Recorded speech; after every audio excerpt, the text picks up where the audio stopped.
Hello everyone, this is Big Benedict. We're playing Ninja Gaiden 2 on Master Ninja difficulty. This is Chapter 11, A Tempered Gravestone. This is a fight. This is a true fight. This is a fight to end all fights. It's a very difficult fight, but we have a very powerful weapon at our hands here. We have the true Dragon Sword. So a normal UT will actually slay more enemies than the Gleaming Blade UT that I did right there, but I like to use it. It's a very fancy move, but it's nice and it's pretty destructive too. So what I like to do here is throw enemies into the wall. We have undead IS ninjas and undead gray ninjas, both of whom will grab you, explode, and then that doesn't mean they're dead, but they're still on the map, but they're delimbed, and you have to kill them. Plus, you don't get any money for the kill, and you receive a hell of a lot of damage. So what I like to do, like I mentioned, is just guillotine throw guys into the wall. I don't like to use too much of my magic, so the only reason I use magic right there is because I saw an info drop on the map.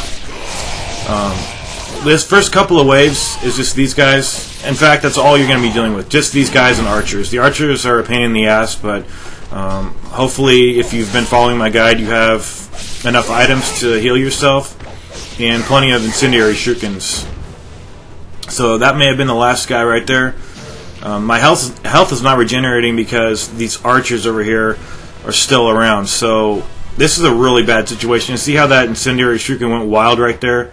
What I don't like to have happen is get hit by an arrow and get knocked off this staircase, and then you end up down below, and then all hell breaks loose. And I always restarted it at that point. You saw me use the Inferno right there, just to take care of some of the archers. I think I still had one left though when I come down there. I'm going to have to deal with him.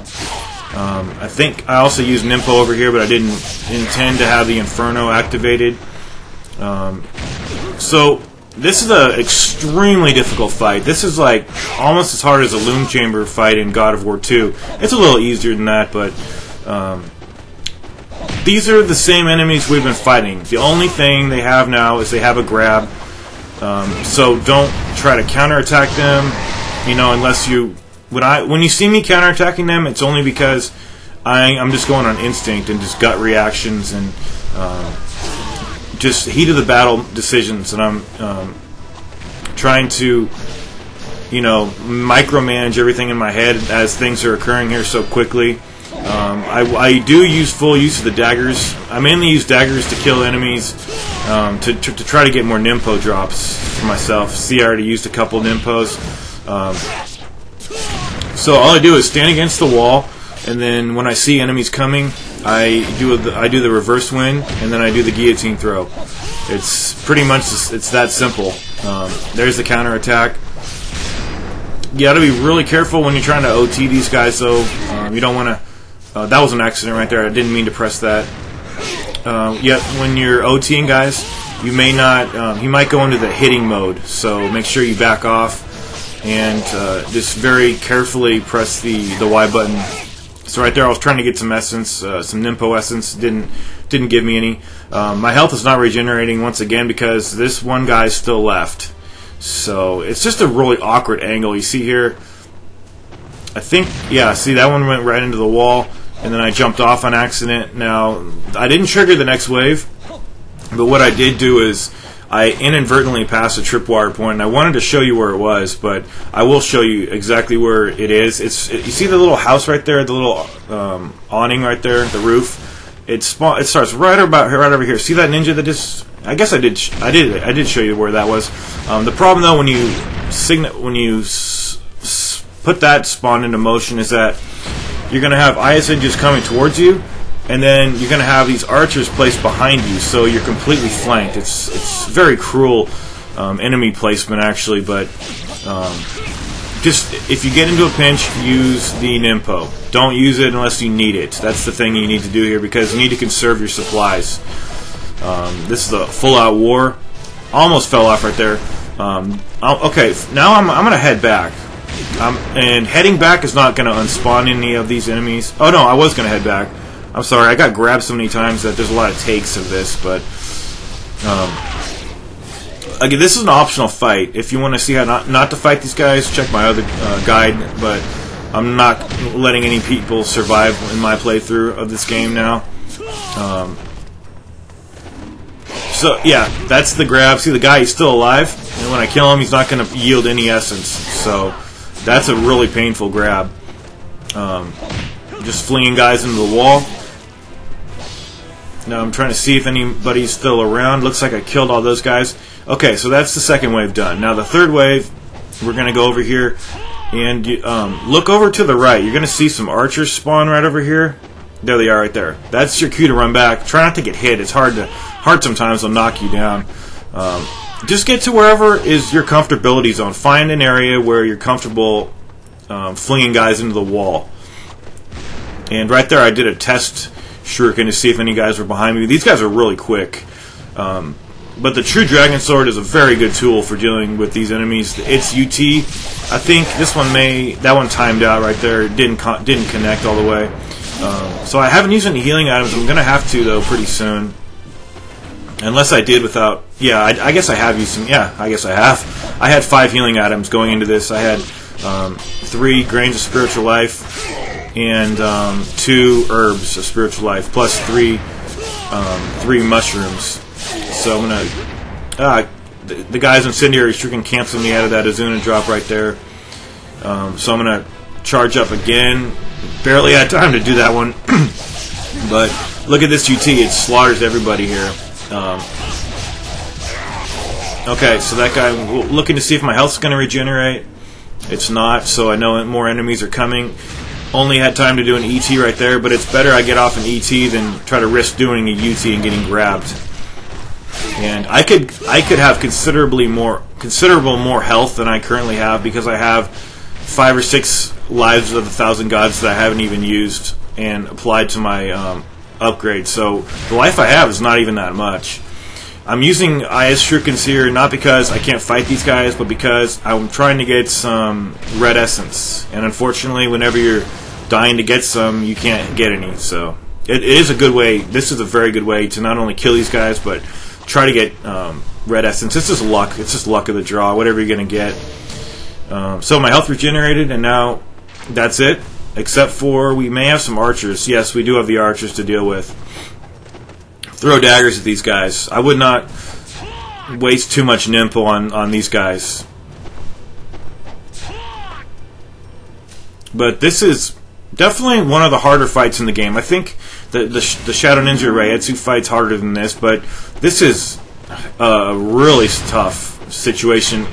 You think Chapter 2 is hard, try this. Okay, so I pegged one of those guys with an incendiary shuriken. Now I'm out. Now I'm going to have to go over here, get some iframes with guillotine throws and OTs. So if you are doing my technique, it's very safe, but you may not get many... Well, you won't get any health anytime you're guillotine throwing and then doing an obliteration technique. So here's the last wave. Well, second to last wave anyway. It's a symphony of these guys here, and you're going to hear so much stuff, so many slashes of the knife, so many heads rolling over here, but it's actually quite beautiful when you succeed, and it's not so good when you die, but it took me a few hours, but I got it, and it was fun. This is, like I said, a fight to end all fights. This is truly an endurance match, test of your skill. One of the funnest things to do in this game, too, is this fight here. Got in a nice Y parry.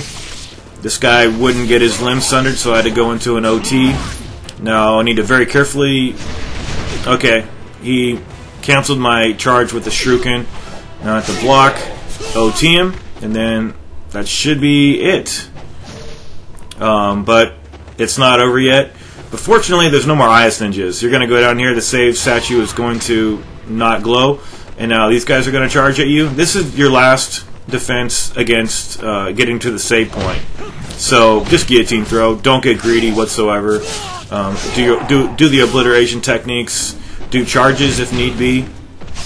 But when you get this far, you just don't want to push it. So this is definitely my favorite level as well.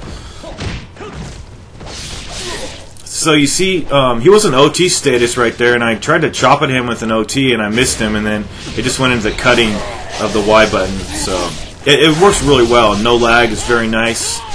This game was truly optimized for battles like this. So that's it. That's the last guy.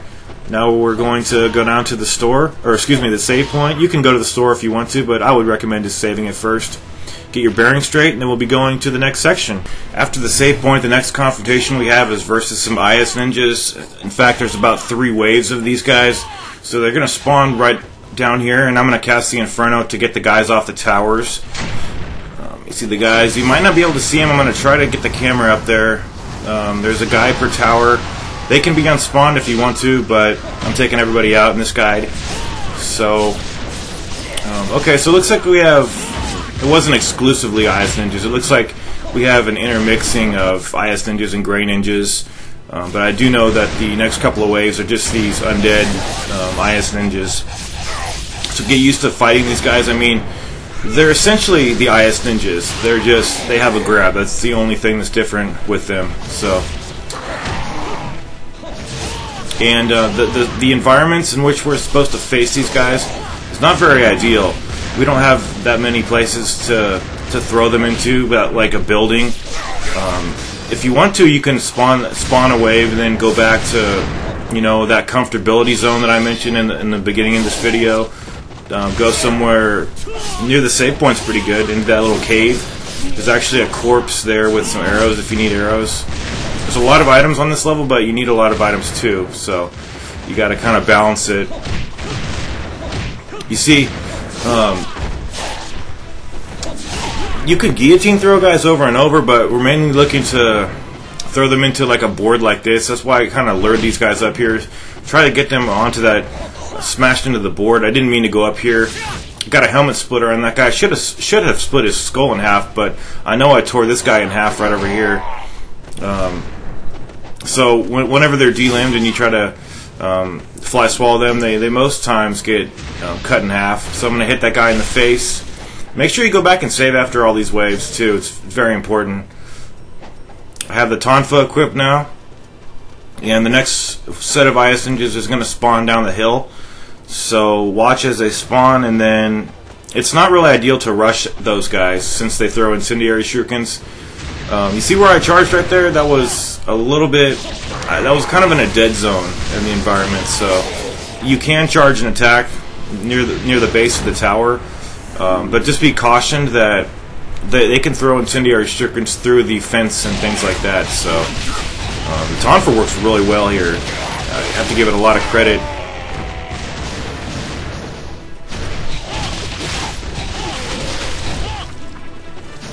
Okay, just a lot of guys. And also in my other guide, campaign number 1, this is campaign 2, I went to the top of the tower, and they'll just jump up there one by one, and you could XXY them, sunder their limb, and then OT them. It works out really well. But I was actually wanting to do this the hard way, and that sounds crazy, but that's just the kind of player I am and the kind of way I want to do this guide. So I'm going to equip the Falcon's Talons now. We're going to go down here, and now we have undead mages. Undead mages, undead IS ninjas, and possibly some great ninjas. Yeah, so we have the whole assortment down here. I like fighting this combination of enemies. So now I'm going to do the Fly Swallows Inner Drop. Haven't really done that too much in the guide, but now I'm going to bring it back.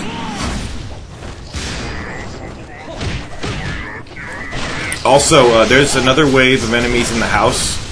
The house where, you'll recall in Chapter 2, I camped out and took all the IS ninjas out. It's a separate wave, an independent wave, so what you want to do is finish this wave off, go back and save it, and then to get all your kills, you know, maximize your success, go in the house and do the wave. I'll be doing all the waves, so I'll show you where exactly I'm talking about.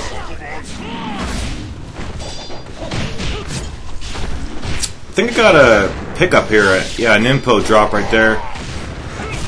And I'm going to cast a Nimpo. I wasn't planning on using Nimpo, but I got the drop and I said I might as well. Got in a lot of good parries over here too. I was very proud of the success of this battle here. Missed the guy with the Azuna drop. That was probably my missing the inputs. It's not the game's fault.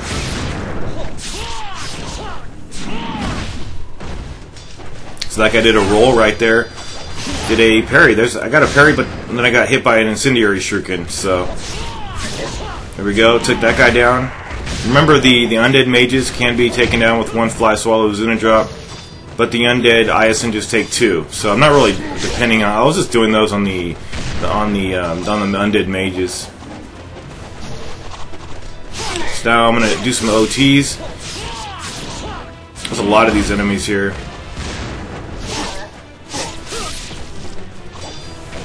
Got in a parry right there. Took him out with an OT after that. Now I'm going to head on over here to the wall.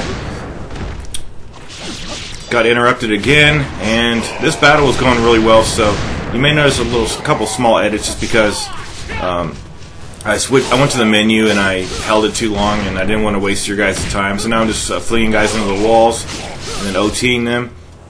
Got all these nice blood splatters on the wall. Okay, so now we have a couple of these guys. These guys, I don't really know where they came from. I guess they're part of the original spawn. So just try not to unspawn in any of these enemies. I almost got close to the door entrance right there, but fortunately you have to go about halfway into the house for that wave to spawn. And the last time I did this guide as well, that was a nice parry. That was a beautiful parry right there. The last time I did this guide, I accidentally unspawned the guys by the save point. So I made sure I didn't do that this time. So now I'm gonna go into the house. And I saved it. You notice the bodies are all gone. The bodies are always the game only cleans up the bodies if you die and reload the save point. The bodies stay on the screen if you don't die and just save it and come back. They'll still all be there. That was a beautiful set of parries right there. I love when that happens too. Cut that guy in half, and then I got this. I was not planning to do that UT. Things happen so fast that it was like an auto UT that it did it for me. I don't know, maybe I held the button a bit too long, but sometimes, I don't know, I just don't even want to do the UT and it just does it real fast. It's like a rapid occurrence. That was a nice execution right there on that guy. Got a nice counter, and that finished that wave off. Now, make sure you save it because we don't want to die in the next wave. We also don't want to unspawn these guys. So I took a little risk here. I said, I'm going to charge through it. And I threw some shurikens, stunned the guy, tore off his arm, got the OT. So there's a lot to do on this level. There really is. Now I'm going to come down here. Now we got a bunch of these guys. You're gonna have to really get used to these guys. So some of these waves are over very quickly. You use a wind nimpo. I was trying to restrain myself too from not using the nimpo too much. Then an archer spawned up here. Didn't want him to be my ruination, so I took him out really quick. Tried to get some magic or nimpo. I don't believe I got either one. Oh, there we go. That's nice, and that's a nice surprise. Even now, watching it over. So gonna save it. Go to the next fight. This is a really hard fight. You don't have to get the beheadings like I did. It's actually completely random. This took me a half an hour to do this fight here, and I could have used nimpo, but I refused to.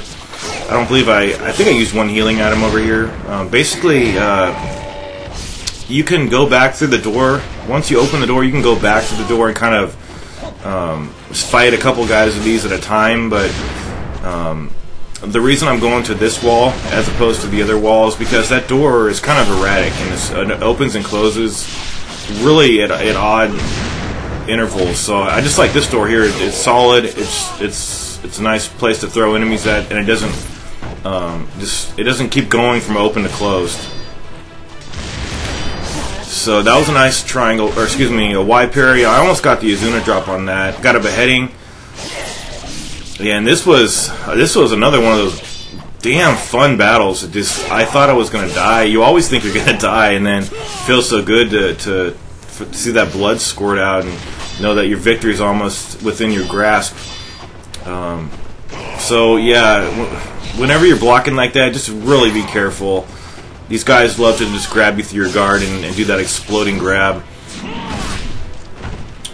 Also, I'm a lover of twirling the camera around when I do the Azuna drop. You can't do that on Sigma 2. So if you ever see anybody doing that, you don't even have to look at who made the video. It's Big Benedict twirling the camera around. I can't help it. I just love to do it. It's my trait. It's my signature, I guess you'd say. And this guy didn't want to get de-limbed, and I got him. Now it looks like this one guy over here. Two guys did not want to get grabbed. Got some splash damage on that Azuna drop coming down on the somersault. Tore that guy in half. And then it's going to slash this guy home, twirl the camera around. I like to twirl the camera around on ground and in air, so that's just me. Up ahead, though, is another battle with archers and dogs. So just it's completely safe to use your Nimpo over here, not only because it's risky with those archers, but there's some targets you'll recall from Ninja Gaiden, the earlier games. So I believe the targets give you refills of your Nimpo 3 times. It just kind of depends also if you have. I only have 3. You may have 4 if you've used. You may have 5 if you've used your Spirit of the Devils, both of them. Actually, you can't do that at this point. Just do this one time. Hit that one time, and then you could hit it before and after the huge brawl with the Shadow Ninja Reietsus and the IS Ninjas. So you can only hit these 3 times. So this is the 2nd time, and then this will be the 3rd time, I believe. So I'm going to get my health all the way filled up, and then I'm going to hit it a 4th time just to show you that nothing comes out a 4th time. So it's like that for every target. And I think here you get 1,000 every time, so that'd be 3,000.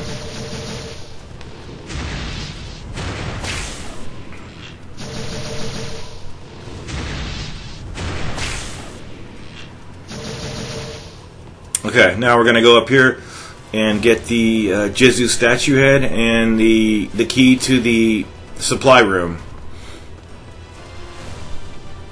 So I walk by the Jizu head right there, then I got this cutscene. Now I'm going to go back down here and grab it. That's your ticket to getting a Grains of the Spiritual Life. Later on in the level, after the big brawl coming up. And here is Kureya's room key. This is going to open the supply room and give us the Windmill Shuriken, a Talisman of Rebirth, and the 2nd of 2 Spirit of the Devils. But the big brawl when we come back, I always kind of jokingly, but it's also kind of serious. I refer to it as our punishment for coming back here and getting the Windmill Shuriken and all the goods in this room, because it's optional. You don't have to, and I assume you wouldn't have to do the fight either with the Shadow Ninja Reietsus. But when I first did this guide a few months ago, it took me several hours, and this time I did it on my first try. I don't think it was a fluke. It was just because I'm a lot better now than I was. And what you need to equip for that battle, definitely a Talisman of Rebirth, just in case you get killed, which is very easy and likely, even if you're very good, like me, or like I, excuse me. And you also need to equip your Wind Nimpo and equip. That's probably it. Don't bother with the Incendiary Shurikens. Okay, so I would recommend having the Dragon's Claw and Tiger's Fang equipped for these guys. As I mentioned in the last chapter, it's the best weapon for these guys. You could start off with the Lunar ET or 360, what have you, to get some range on that. See how I missed the first attack? Just don't let up on the magic. Just take care of these. Take care of the IS Ninjas. The Wind Blades at level 3 is going to be your best ticket to slaying these guys. And you notice that I'm also getting a lot of kills with the Wind Nimpo, and I'm also chaining attacks. See the orbs? I'm going to jump away, charge and attack. And this particular weapon does a lot of damage to many enemies. You just need to move the left analog stick to direct where you want the next target to go. It's very responsive. This is very responsive, like the Tonfa is, in fact. If you want to try the Nimpo, or excuse me, the Lunar, that might be pretty good too. But I've always had success with this particular weapon. I almost got through this without having to use the Talisman of Rebirth, but then I needed some more Nimpo, and you know, some more health. It's just really, you need a lot of Nympho here. That's the bottom line. But the Wind Blades really help out here. I can't tell you how effective it is. Not only does it slay all these IS ninjas, but it deals damage to the Shadow Ninja Reietsus. Watch out for their attacks, their projectiles. They can be blocked, by the way. I mentioned last time too.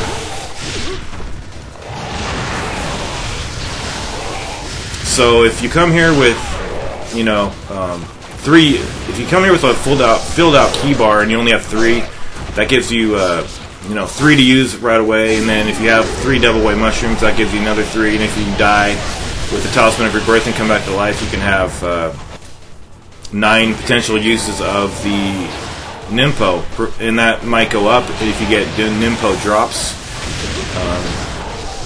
If you came here with 4, you know, 4 slots in your key gauge, or 5, you'd be in even better shape. But you know, it just depends on if you might need it later on. I'm probably going to need it for some of the final bosses, so I would. Here we go. I took off the unfixed camera right there, or excuse me, I took off the fixed camera. Didn't really know it was on. The camera was working pretty fine until I had to start moving it around and seeing where the enemies were exactly. But now it's just a couple. It's just these 3 guys. But I think we have more after. I'm not sure about the count. It might be half a dozen, honestly. So just charge your attack. If they are throwing their projectiles and you're charging, release your charge so you can go through their projectile without taking any damage. Do the obliteration technique on these guys. Chain attacks when you get their essence on the ground. I only got an ET right here, and it didn't really. It's not that helpful actually, an ET, but at least it's something. Missed the ET that time actually. Also, if you can't see the enemies, just listen. You can hear when they're charging at you. It's very specific with their attack moves. So this guy should be going down here. I hit him when he was in OT status. He went down. And that guy clawed me, and at this point I pretty much resigned myself to death. But I did have the Talisman of Rebirth, and it's really handy to have that here. But I got pretty far without, you know, having to use it. Farther than I got last time, for sure. See how I went through the projectile attack and received no damage?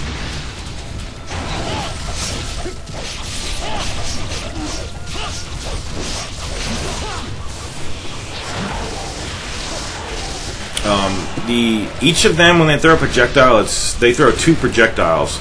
But if you see a couple of them throwing the projectiles, that means you've got to account for 4 projectiles, or 6 if 3 of them. You know, usually all of them don't throw the projectiles. It's just usually 1, maybe 2 at a time. Watch out for that stomp. It's pretty damaging. In fact, it's very damaging. So here, like when these guys are charging at you, you kind of. Like at the last second, slow down a little bit. Maybe just not do the evade dash and just kind of run for a moment, and then let them slash at you. But you know, you have to be out of the way. Just kind of slow down a minute, and then let them claw at you, and then evade. Get an on landing charge. You should get a UT built up by then. That's what I love to do. Though when they're chasing me, just kind of let them play catch up for a minute, and then juke them out by slowing down. And then when you see, you'll be able to see their claws attacking you from behind, and then just do your charge. But none of this is like blind faith, because I know that if they do the projectiles, I'll just let go of the charge and I'll just compensate for what everyone's doing. Now I'm busting out the Void because it's at level 3 and I can deal some serious damage to these guys. Just be very evasive and just, you know, be precise with your voids. Get your OTs in really quickly. You know, once they fall to the ground, you have to get over there very promptly to take them out, because if you don't, they'll get up and auto regenerate some of their health back. So here's the second guy. Take him out with the OT. Now it's just me versus this guy here. And who do you think won? Okay, so an important note about this section: we can't go back to the save point. We have to actually do a lot more fights up ahead before we can even save it. So it's paramount. It's of extreme importance that you don't die before the save point after this fight, because this is a long fight and it's very hard. Surprised I got that UT to connect right there. But also, if you're doing the Test of Valor like I'm doing, this is the last store before the Test of Valor, so you have to not only do you have to stock up on all your items at this store, but you have to not use too many items from this point to the Test of Valor, because it's kind of odd. Make sure you remember to get this target. I could have shot it one more time, but it's pointless. Also, this has bats sometimes. I forgot here, and I could have took some damage, but I would have been able to equip the Lunar in time. It's kind of odd here. In Sigma 2, you can come back up here, but in this game, you can't come back up here. So once you jump out the window, you can't come back up there. So you can't, no revisiting the store. Freely use your Nimpo over here. In fact, I was too liberal with the Nimpo, but I don't like to take any chances over here. I do not want to redo that battle. There should be a checkpoint after that battle. So we have a lot of there's a lot of these IS ninjas. I can't believe how many they throw at you over here. In view of the fact that we just did that huge battle and there's no checkpoint anywhere.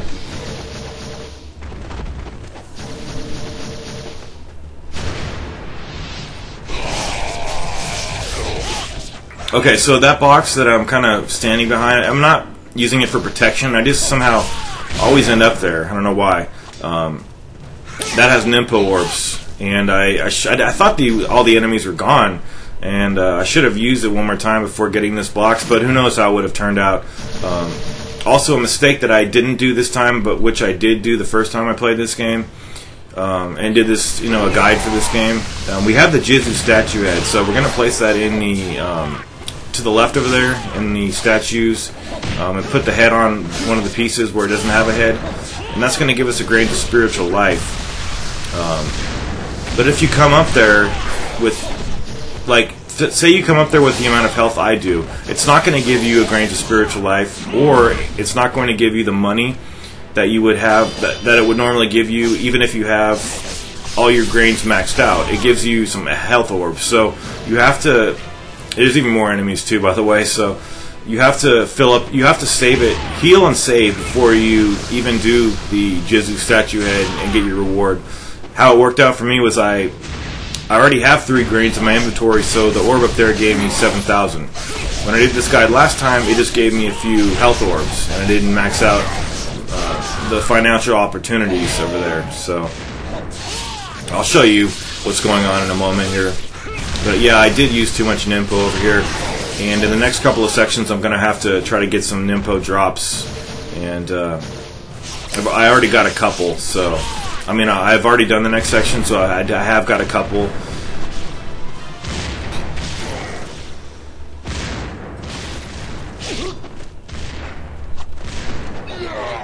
See, I'm even trying to get some drops here. This is all attempts to get Nimpo drops. There we go.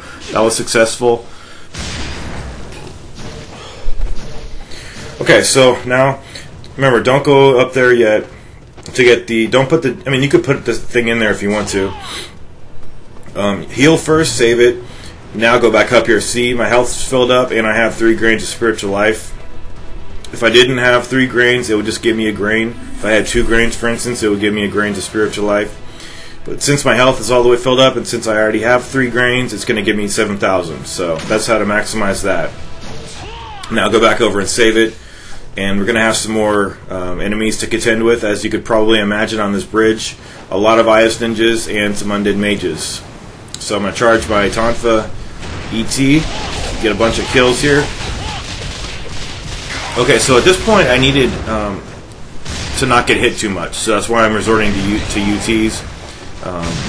You are going to see me, try to do a Zuna drops on the next wave once we get over to the other side where the weeds are tall and visibility's down. So I shouldn't have actually used these Nimpos, but it was one of those things where having used it, it made me not get hit too much, so that was worth it. I have to evade out of this situation here. Okay, so looks like we have some more mages and IS ninjas up here. I'm going to try to do some obliteration techniques on these guys here. get prepared for a very long test of Valor too. It's probably one of the hardest in my opinion, if not the hardest one. So we cleared all those enemies. Now we're gonna go save it. There's a save statue by the test of Valor too, so don't worry about it. There might actually be some more ninjas up here actually. Yep.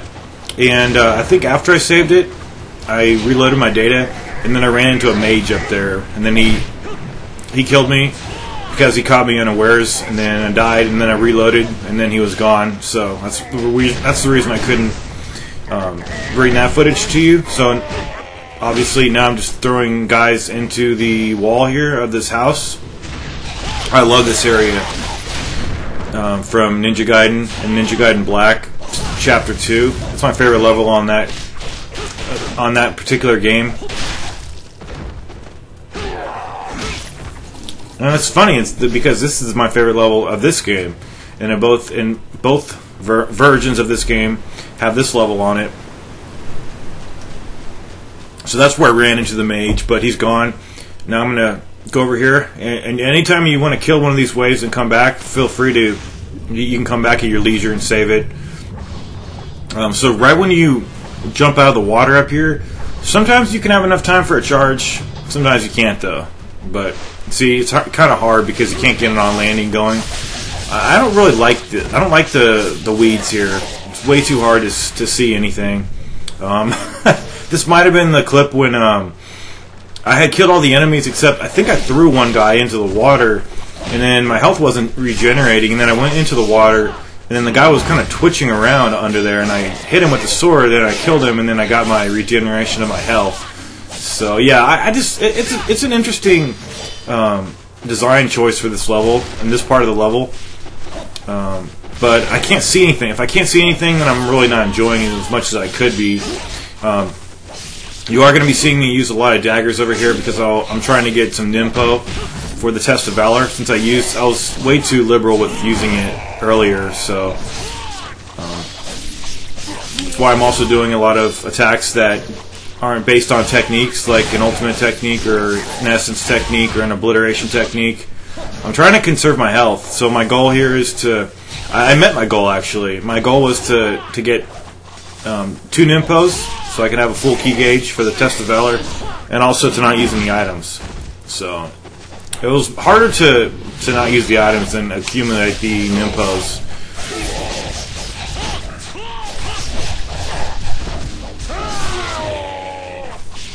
Oh, there's the guy. See the guy? He just fell into the water. And I'm going to kill this guy now. He's blocking. It's funny how they blocked that flying swallow ×3 move. And then, look, my health didn't regenerate. And I'm like, what happened? And I was aware that one guy went into the water. See this? So I'm going to jump into the water, and then look at this guy here. Look at this guy. Oh my god. So I decided to hit him. I could stab him. That was the end of him. But that was so funny. Now I'm actually gonna I kept this footage in because there's an item that I forgot to point out where it was. It's back here a ways. It's an herb of spiritual life.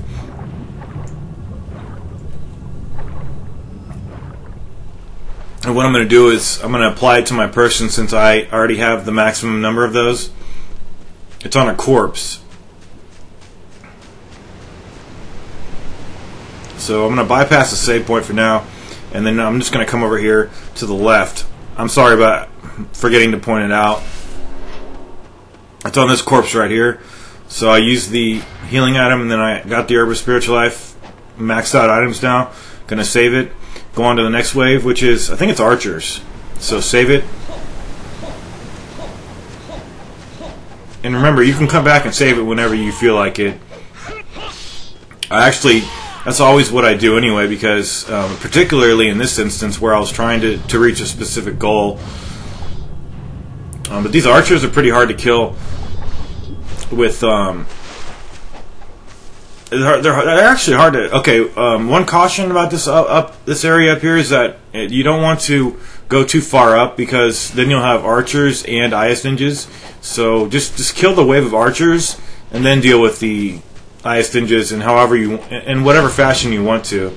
We're just doing the same old technique for this section, jumping and stunning with an arrow, and then getting an on-landing ET to hit the stunned enemy with the ET, and then just delimb him, and then do an arrow UT at him. Or if he comes, if he finds his way over to this part of the map, I'm just going to take him out with a standard kill or a UT, depending on whatever the circumstances dictate. These guys hide around the rocks, and it's kind of hard to hit these guys. There's also a guy on top to the left on those rocks up there. I don't know if he spawns later, but there's nothing more infuriating than getting driven back by an arrow. It's so bad. So I think that's the guy that's the guy I was mentioning a second ago on top of those rocks to the left. Now it looks like we have a wanderer coming towards us. Fell in the water, of course. And here's the wanderer.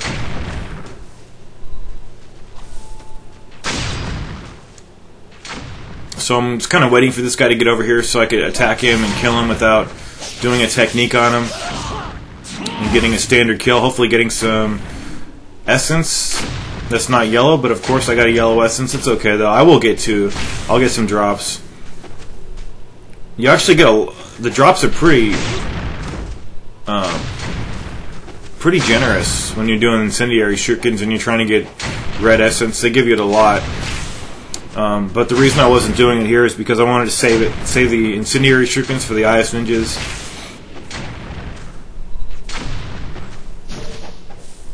So you can stay to the left behind these trees if you want to, but I was getting hit too many times, so I'm just doing the standard technique, like I mentioned before, of just jumping and stunning in the air and getting that on-landing ET and hitting the stunned enemy. So you can hit these guys straight through the bamboo. See how I did right there almost? Well, I'm going to do it right here. Take him out right there through the bamboo. Might have a couple guys left. There's a lot of these guys. They all can be unspawned too, so if you don't want to fight these guys, don't. Now I think I used the windmill shuriken up here, so I get an on-landing windmill shuriken ET or UT. Took a bunch of heads off right there. Now I'm going to switch to the incendiary shurikens, jump back, and then just start pegging enemies with this weapon, or excuse me, this sub weapon, so I can see if I can get some incendiary shuriken. Or what am I talking about? Try to get some Nimpo drops. Windmill shuriken's pretty cool too. It's really neat little sub weapon you can get.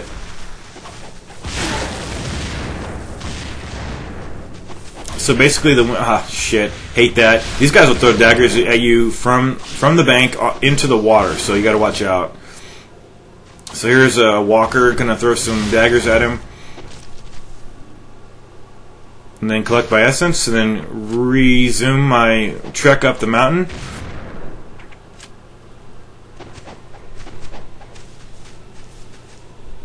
And then the guys, okay, these guys, they spawn about right there, and they're one of those enemies like in the previous chapter, if you remember, right before the staircase fight.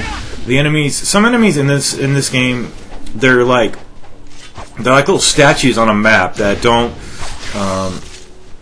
come to life until you approach them or look at them or get too close to them.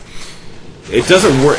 It doesn't really work the same way as with the chainsaw bazooka zombies in the previous chapter, where if you look at that right after the test of Valor, I saw the chainsaw bazooka zombies in the distance, and they didn't turn aggressive until I approached them. But the thing was about that, even if I looked at them, they still wouldn't even do anything. But these guys, if you do look at them, then they'll start getting into action. So what I tested up there was to see if I could get into a location that didn't alert them, but made them like statues and not move, and I could just, throw windmill shurikens at them or incendiary shurikens, and then just kill them all without them even moving. But that's not the case. They actually they come to life, if you will, if you look at them or if you get too close to them.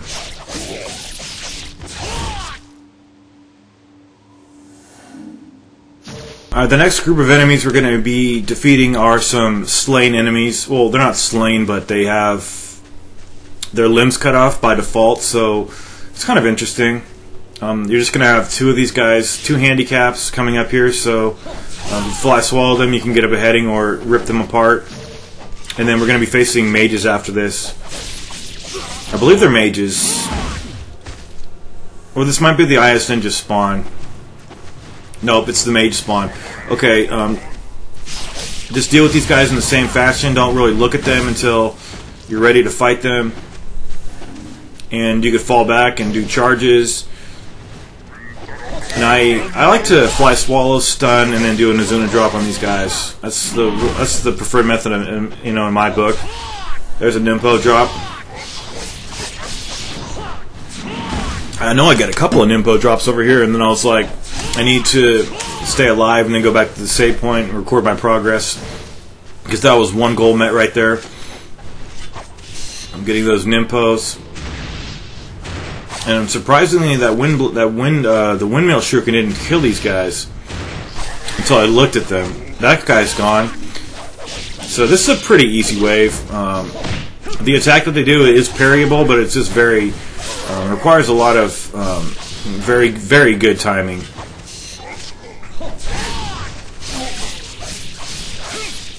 Okay, so I'm going to take care of that guy. Now we're going to the next wave of enemies, IS Ninjas. So I'm trying to find the tripwire point up here, or is it Gray Ninjas? Looks like it's both. So you may see me do quite a lot of Tonfa UTs over here in this area, and I'm even chaining attacks and just ripping everybody apart, shredding everybody with this Tonfa. It's such a great weapon.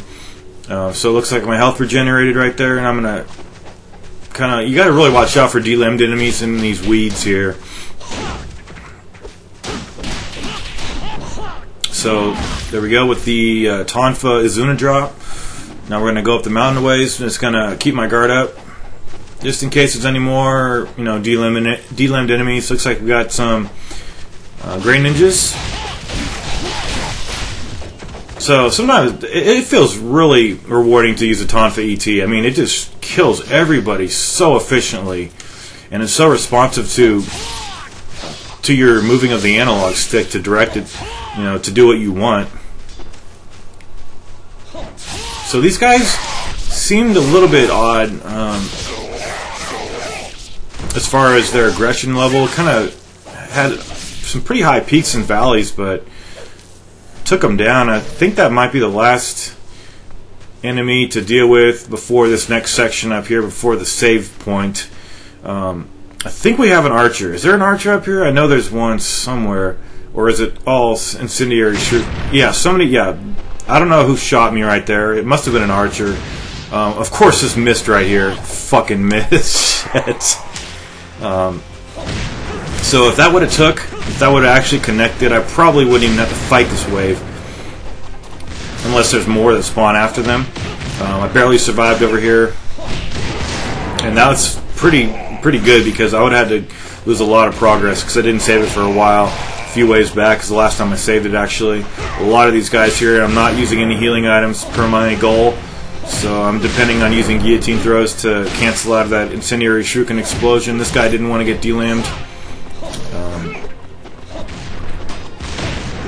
So this is just pure persistence here on my part.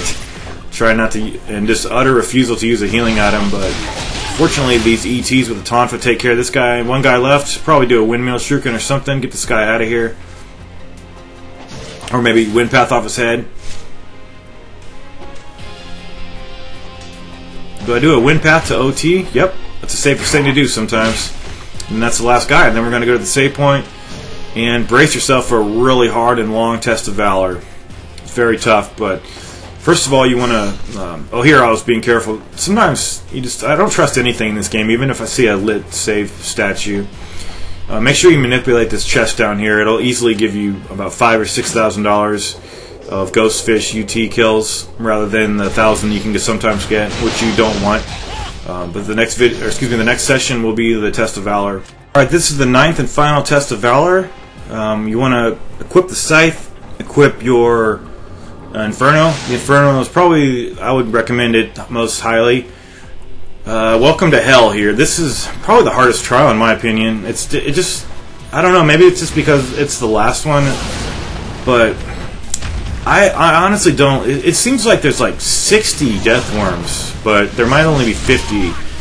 Or it could be 40, yeah, 40 of the death worms, 60 of these guys. I honestly, it feels like there's fewer of the red dragons than the death worms, honestly. I'm not going to sit here and count those. Probably, 50-50, I guess. Basically, don't hold back on using as many items as you want here if you're trying to get the achievement, or if you just want, because the reward is very good here. Oh, this was a take where I got that. Okay. Okay, so I like to stay behind this mound. You see the rise in the dirt here? I like to stay behind here because the death worms projectiles have a harder time of hitting you. But pretty much, yeah, see in the distance one of the death worms died right there.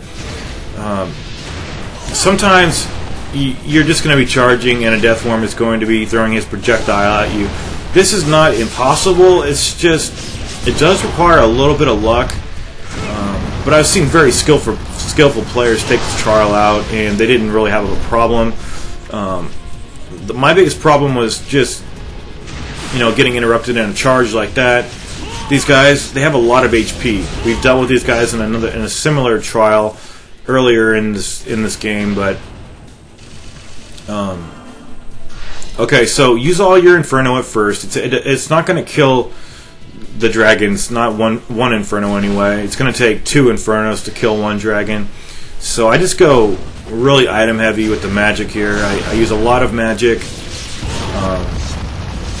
If you're looking to get an impo, if you don't have any, then you should not be focusing on doing UTs, but UTs are very effective. It probably takes 3 UTs to kill a dinosaur, kind of the same way that pretty much the death worms are the same way.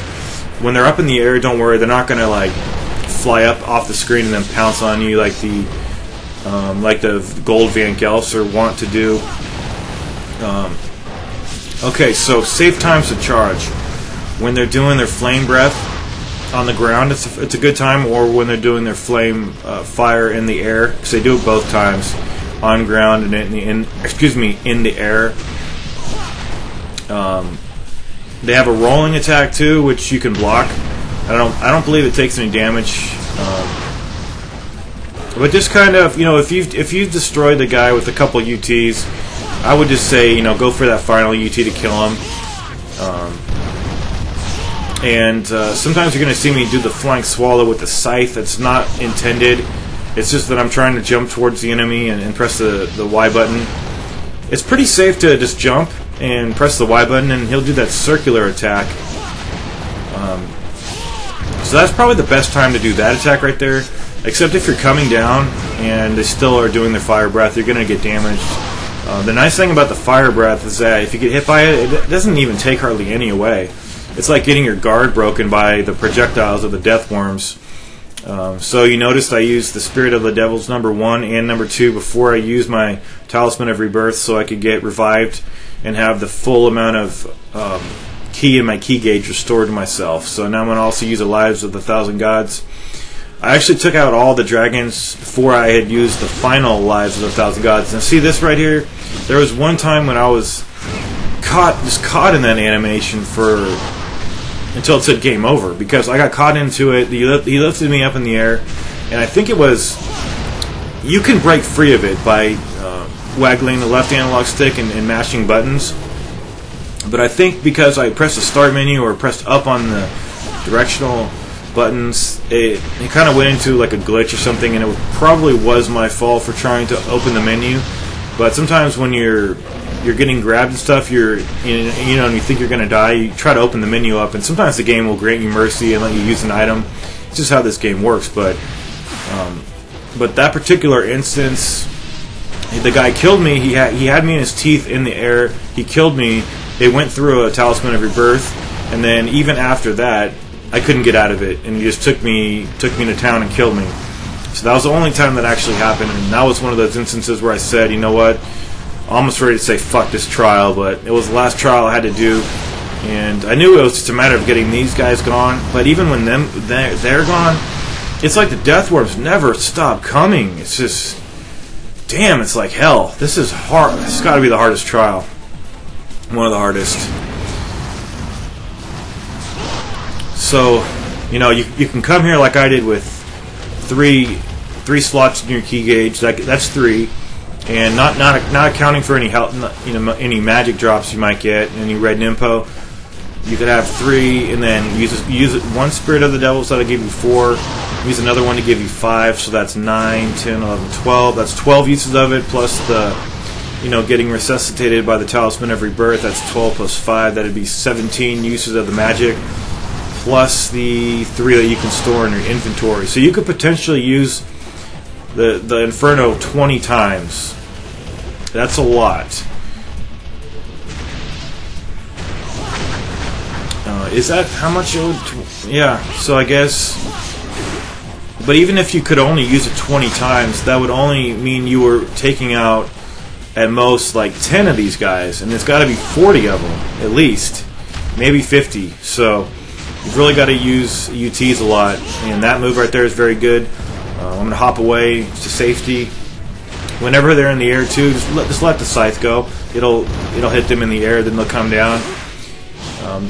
Just kind of account for how far away they are when you're doing your charge. You don't want to get interrupted when they're running towards you when you're charging. If you're going to get hit, just release the charge. Just do whatever you have to do to survive. And I know it sounds like that's not good enough advice, but it's the best advice I could give. Plus, I'll be telling everything else I know about this trial, having just defeated it. And I'm not even the best person to demonstrate this, because most of the time, pretty much all the time actually, I'm just counting on the luck of getting a charge going, getting that UT. And whenever I tend to not, when I'm using the nympho and it's killing the enemies, I tend to not expedite a charge off that particular item drop, because that could be health, and it could be a red nympho. So I don't want to accidentally absorb that and not be able to use it, and apply it to myself. So any essence that I reap from a ET or an ET, if that kills them, then I just use the essence for a quick charge. But if I'm ever using magic, like right here, and if it kills somebody, I'm always very careful to make sure that I, confirm that it's not a blue or red essence before I start another charge. Because, sometimes just one more nympho is enough to help you out significantly. And I didn't even get very many nympho drops. I could have got a lot more. In fact, I wish I had got a little bit more. Here I'm running around the map, going over to that mountain that I mentioned. And the nice thing about this trial is that, for the most part, the death worms leave you alone. If you just space yourself from them, they're never really going to come over here. So as long as you stay in one area, the only thing you really have to worry about is their projectiles. But like I said, if you leave them alone, they'll pretty much leave you alone. But that doesn't account for every instance, because sometimes they'll be aggressive just for no reason. And it mostly has to do with your proximity to them. So you see how I was in the air, I came down, and then I got burned right there. It didn't take too much, but, it was damage I didn't have to take. But I kind of just strong-armed my way through this test of Valor, because I could, and because sometimes that's all you really need to do for some of these tests of Valor. But a more skillful player could do this, without having to use as many items as I did, but the average player is going to have to use a lot of items here. And I'm actually throwing myself into that category, because for this kind of a test of Valor, I am pretty much, the average kind of player here, because I'm not really accounting for skill more than luck. And that's a shame. That, it makes me really irritated that has to be the way, but these enemies are so fierce and just so much HP. But it's nice when their heads start rolling, because their heads you will sever their heads. It's very satisfying to see that animation. It's also satisfying to see the tongue of the death worms, rising to the sky when they perish too. So yeah, I'm heading back here now. And I think I've seen enough of this environment for my entire life. I don't want to have to see this place anymore, this jungle swamp area that's been the environment for all the tests of Valor. So we're just killing dragons, as you could probably imagine that we would be doing at a point like this in the game. So let me get a drink of water real quick.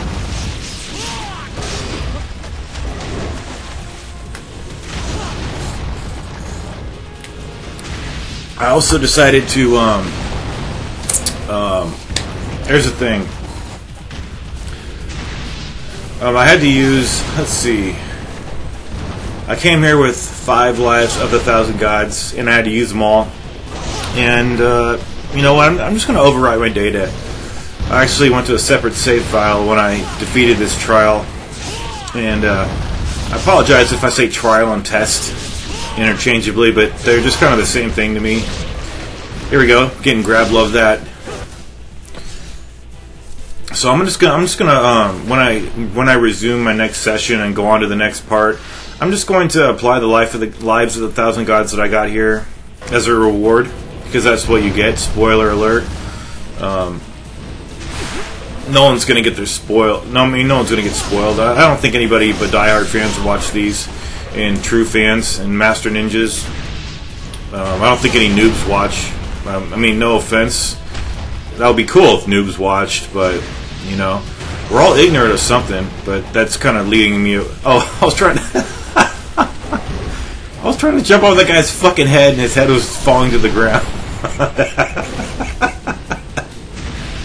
My God, that's classic. Trying to wind path off somebody's head, whose head is falling to the ground. But what I was going to say was, I'm not going to go to the final bosses and just have a bunch of lives of the 1,000 gods like I did before on my first campaign. I'll still go to the boss with the Muramoso's Osamubi, the little item we'll get. So I'll just go there, but I'm just going to keep everything that I did here. I'm just going to resume and just overwrite my data. You know, I'm not going to go to the final boss with the Spirit of the Devils. Anyway, wind pathing off heads over here. So I'm just going to go to the final bosses with, you know, I'm going to go fully stocked, but I'm just not going to have a bunch of, well, last time I went there, I had 1 Spirit of the Devils and like 3 or 4 lives of the 1,000 gods. But I'm tired of doing that, you know. If I can't just beat it with the stuff normally, then I really don't have any business playing this game in the first place. So, and it's time to stop being so cautious, you know.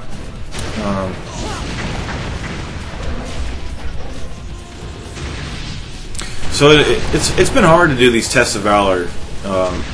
Not only just to do them, but to do a commentary for them. Because a lot of people who do a guide for this game, they don't make a commentary track for it, and they also, if they do, they only talk about they only talk about the test of Valor, and then they just say, and the rest is just the same thing, and then they leave. That's not really my style. I just stick around anyway and just talk, and it's hard to know what to talk about here, because all I'm doing is the same thing over and over again. I mean, there's a little variation and there's stuff that happens, but and I'm not saying that I shouldn't be doing the commentary either, because it's fine. You know, it's fuck, getting grabbed, stuff like that. You know, things will happen, and I'll say fuck or whatever. When the guy's munching on me like food.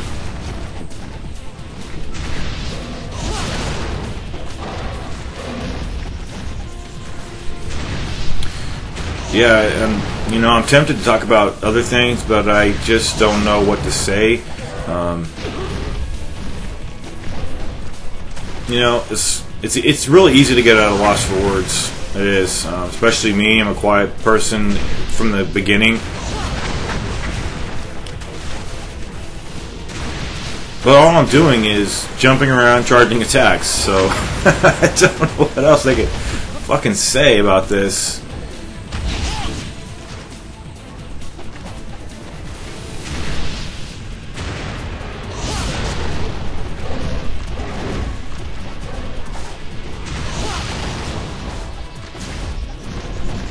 Yeah, so some people were asking me the other day, is this game harder than...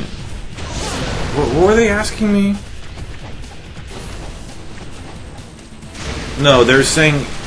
I don't know what it was, but it was something about this game being harder than something, or if this game is the hardest game, or is this game the hardest hack and slash? No, it's not. It's not even that hard.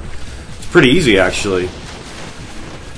Sigma 2 is harder because you get damaged in like 3 hits and you're dead, and they have a whole bunch of grab happy bosses and these stupid projectile bosses and those stupid Rachel and Momiji and Ayane, who are all just ham fucking fisted into the game, and they make you play it. That's one of the reasons I don't like Sigma, because I don't want to play any other characters besides the one that's actually good. This one, you know, Ryu. I don't want to be Momiji and have to fight the goddamn fucking Tengu brothers. Hate those bosses. They're so cheap. Oh, okay. I didn't even know I had killed the last dragon. I was getting so pissed off about the fucking Tengu brothers. But yeah, the Tengu brothers, I hate those bosses with a passion. Oh, okay, so now I'm getting pretty nervous here, actually, trying to kill these death worms. Okay, so strategies about the death worms. You see how I released that charge right there? That's because I saw one burrow itself under the ground, and then I knew that wherever I am, he's going to burrow himself up from the ground. So, I mean, a lot of times in this game, or in this trial route, see, I had to do that move right there so I could get out of the way. So a couple issues for me here was the projectiles. You know, I never got grabbed by these guys. They'll spear you with their tongue and then flail you about in the air. There was a missed on-landing charge. See, stuff like that. Their projectile takes away too much from my comfortability factor on a test of Valor like this. So I was surprised, actually, that I defeated the dragons without having to use so many healing items, but you know, you just never know what's going to happen in this situation.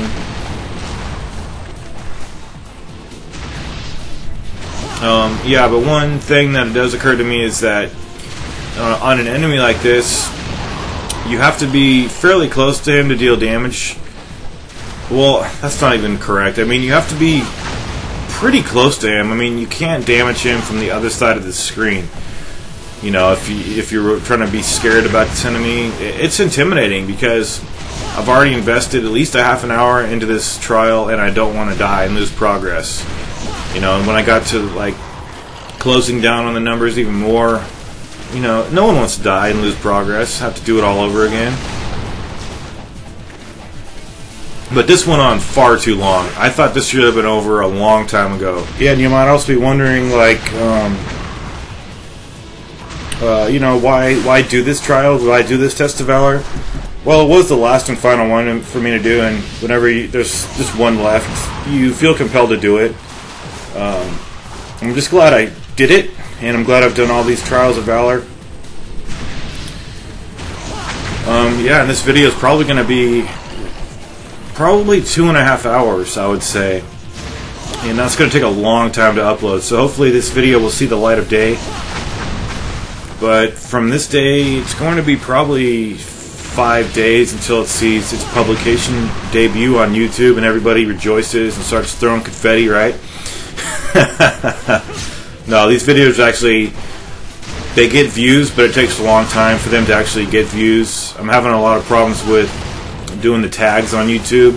The tags have been not working too well, and I think you know, making the right keywords helps people find your video better. But these videos that I make are a priority, but they're not the most important priority in my life. That's why they, you know, they might take some time to actually come onto YouTube.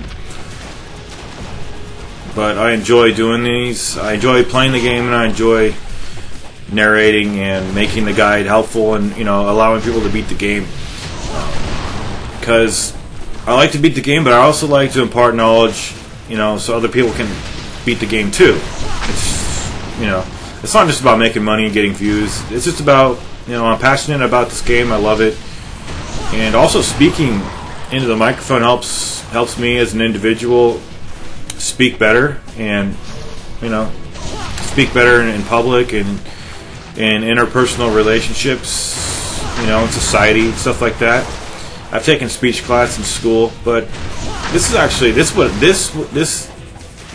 kind of practicing and routine would have really benefited me when I was doing speech and you're doing public speaking. I actually don't really have to do much of that in real life, except some little presentation stuff in school, but it's been phased out a little bit now since I've done all my major requirements. But definitely this kind of practicing like this would have definitely helped me when I was doing speech class.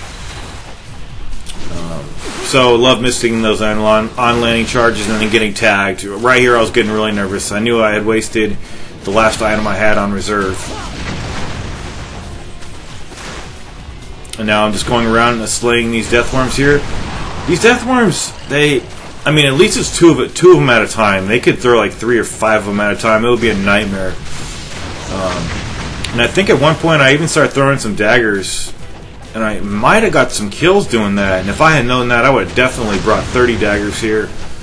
But I honestly don't know. I don't think it does that much, but any amount of damage that you can deal to these guys without having to actually go up to them would be a lifesaver. Because this was actually the first time I got to this wave, and it was the first time I just beat it. You know, you have to really be cautious about what you're doing here. But, I mean, if you know the basic tenets of what's going on, namely that when they burrow themselves underground, if you stop moving, like right when they're going underground, you could count on it 100% of the time. They're going to arise from the ground right where you were standing. The only reason that they don't is because I'm moving around constantly, and then that just means that they end up behind me. So if you want to plan it so that you see them burrow themselves underground and then you move just a little bit, I'm not really comfortable doing that, but I think the closer you are to them, and I think that, and if your blade hits them, like see right here, the blade almost hit him, but there was one instance where an ET finished these guys off. A base level ET charge finished the guy off, and I think it was because the blade like actually cut into him. So it was, you know, I think I would bet money that if it was just the UT from a distance, it wouldn't have killed him. It would not have finished him off. It'll happen somewhere around here, but I might be on another tangent here. But look how much money I got. I got 428,000. That's plenty of money. I don't need any more money than that. So you have to get close to these enemies, but you have to also keep your distance when you're going in for those charges. I tried different weapons on these guys before, not here, but on the Chest of Valor in the previous chapter, where there's a little bit, well, there's a lot more flexibility and there's a lot less risk. But I've tried to use the Lunar and I've used the Tonfa. Actually, I've tried it on both of these enemies. It seems like the Tonfa, the Lunar, and this Scythe are pretty really strong and powerful weapons for dealing with like one enemy at a time. Or with the Lunar. The Lunar hits multiple foes with its sweeping circular attack. But its final, when I said the Lunar was for singular enemies, I basically meant the final finishing move on the 360 UT that impales people, and that you could follow that up to an Azuna drop. That's only for one person, one enemy.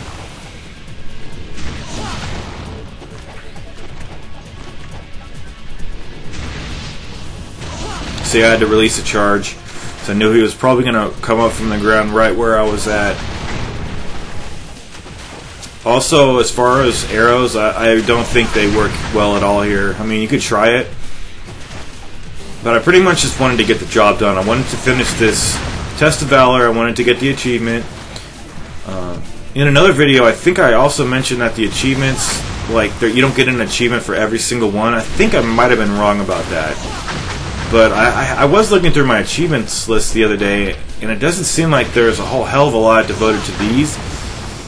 But like every video I've done for these, I've gotten achievements. So there might be like one or two that you don't get an achievement for, but I honestly don't know. but I was like, this fucking Xbox better not freeze at anywhere close to this point in the video. And I hate that. I hate having to worry about a console freezing. In this day and age, that shouldn't even be an issue. But unfortunately, that's my issue, and I'm not rebuying a 360. I think the warranty is expired anyway by now.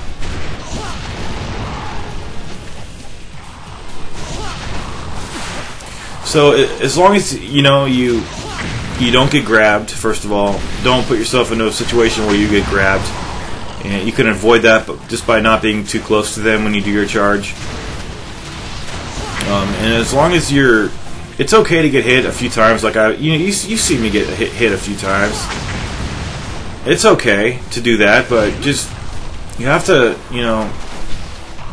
really have some good fortitude here and not get damaged too much. Unless you have a lot of healing items to fall back on, but I just didn't. Not here anyway. At this, this latter phase of the fight. But I thought this should have been over a long time ago. And that's not to blame the game. It's just that they had to make the enemies 100.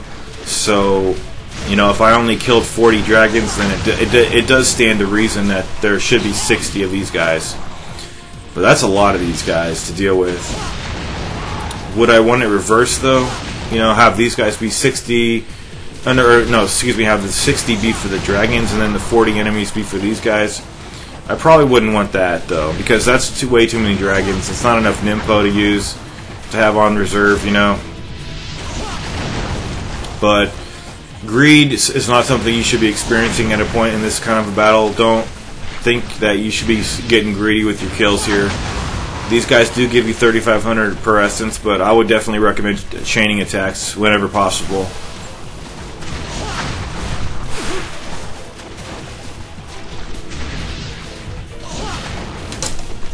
I also posted a video on my other channel for Ninja Gaiden Black. I did pick that up. I bought a new copy of it, and it's in nice condition. And I guess I'll play that after this game. See how that goes. See the differences between Ninja Gaiden Sigma and Ninja Gaiden Black. I think you can also play the regular Ninja Gaiden game too on the Xbox 360. It also being backwards compatible with this console, as Ninja Gaiden Black is.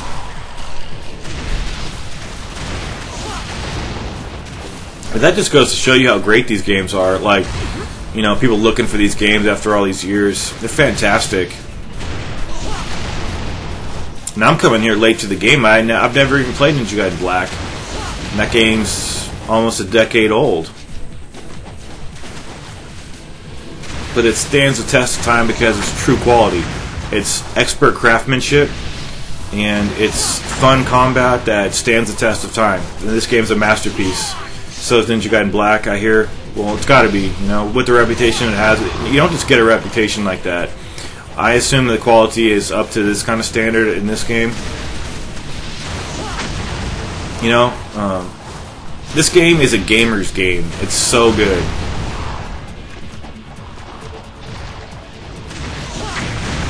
Yeah, that was a close call right there. Just had a few little close calls, and that's all well and good. But pretty much I was just praying to God that I would not die over here. But these are an interesting enemy. As much as I got sick of seeing these guys over and over again, I think this is an interesting enemy. They're obviously not very fun to fight, but as a concept, I love that fatality too. The finishing animation, it's just classic. I love that. I guess I'll be seeing this environment a little bit more. I do intend to do some of the missions on mission mode, as well as I was actually a couple of years ago. I was doing the missions on Ninja Gaiden Sigma, and I did most of them, almost all of those.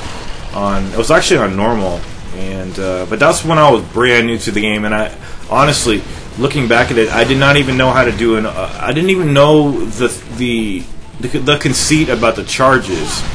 I thought you had to land. I thought it would every now and then let you charge if you landed in a certain way. I never grasp that it was relating to the orbs until late in the game. But that was back in the day when I had not even cleared hard mode yet, so I was a complete noob. And it's okay to be a noob, you know. You can only know so much in life until you find out about other stuff, and then your noob status dissipates. But anyway, I also sometimes I have been telling you guys to aim your UT with this weapon. I honestly don't think that makes much of a difference. I mean, the ground thrust of this weapon does its UT. It pretty much, like that. That's unavoidable because the enemy was. And that again, that was my fault. That is not the game's fault. If I was closer to the enemies, he would go in the right direction. But I'm being a coward over here, trying not to be. Well, it's justifiably so being a coward because look at my health. That's all I have left.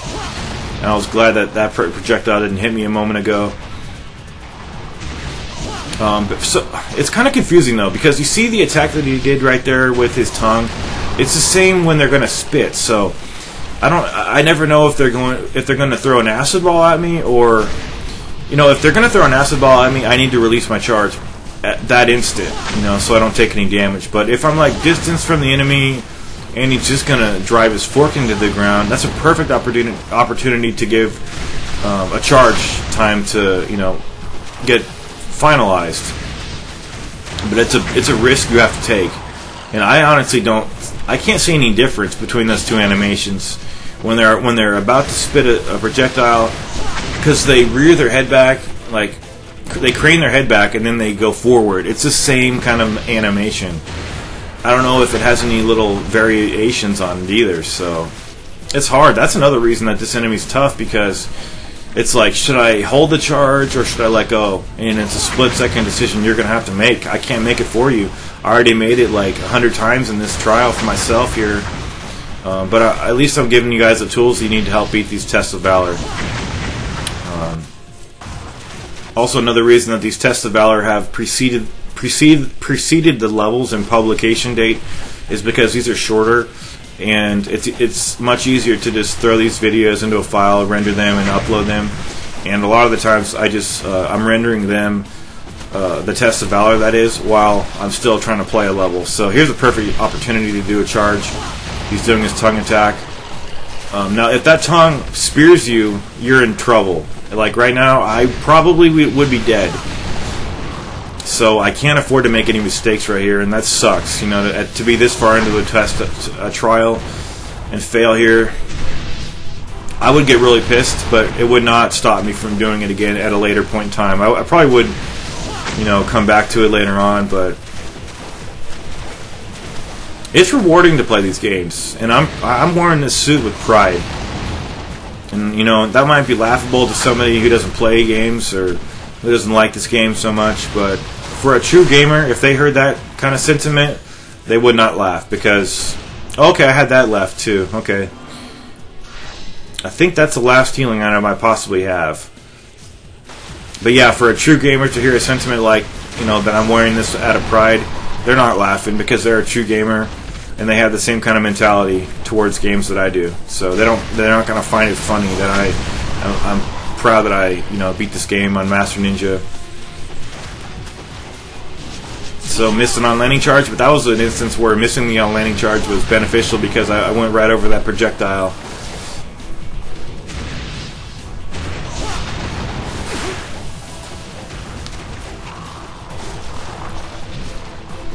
And also another reason that, you know, I'm not getting any, I'm strictly getting Yellow Essence here, because all I'm doing is UT kills, and while it is giving me enough money, it's just that I don't need any more money. It would be better to get some Nympho drops and magic and health and magic drops, but the only way you can get those would be to actually use magic, which I don't have, or to do melee attacks with these guys, which at this point would be suicide.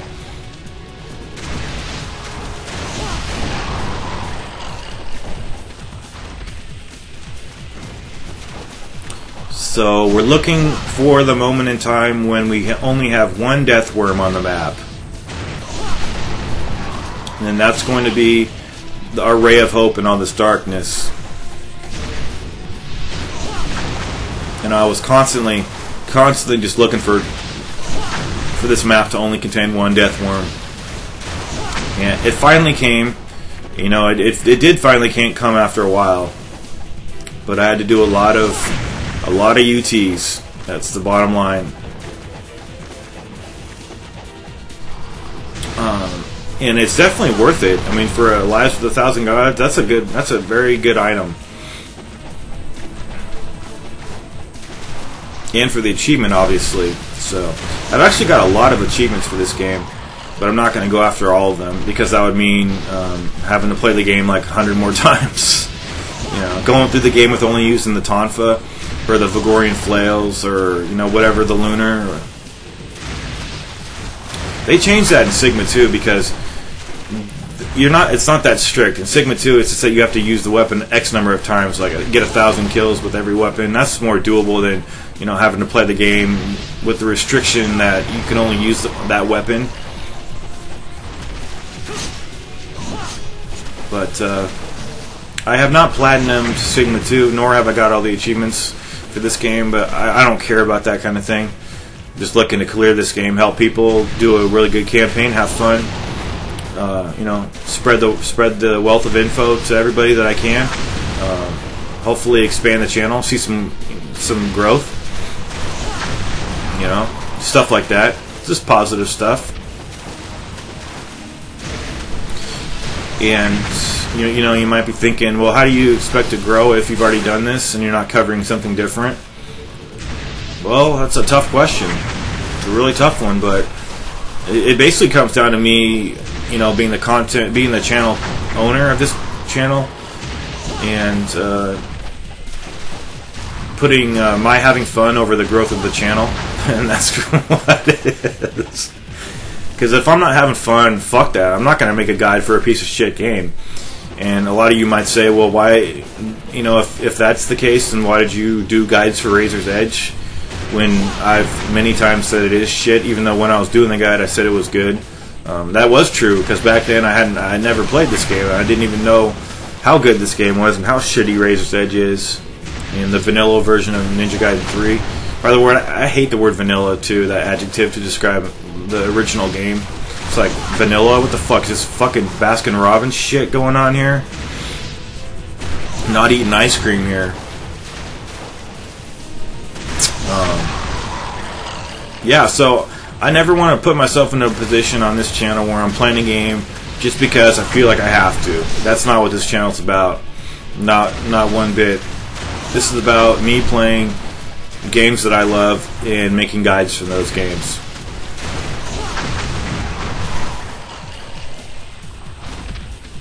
Like, I never want to feel compelled. I never want to feel like I have to rush out and buy the game and, you know, put it on here before somebody else does. And you'll never beat everybody else. So that stress is just instantly alleviated for myself. Because I don't want to play a piece of shit game. Who would want to play a piece of shit game? Like, why would you even want to do that? Is this the last guy? Nope, we got another guy over there.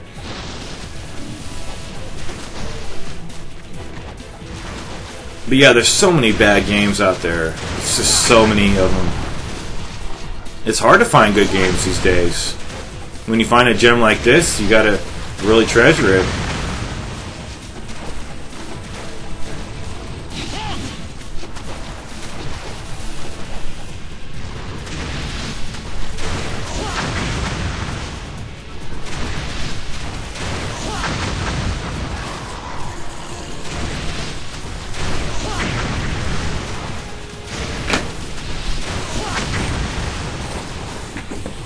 Okay, so we're just doing charges, keeping our distance from these guys.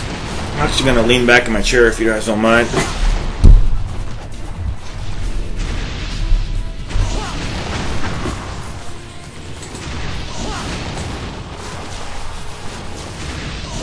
So that projectile that projectile didn't hit me was surprising.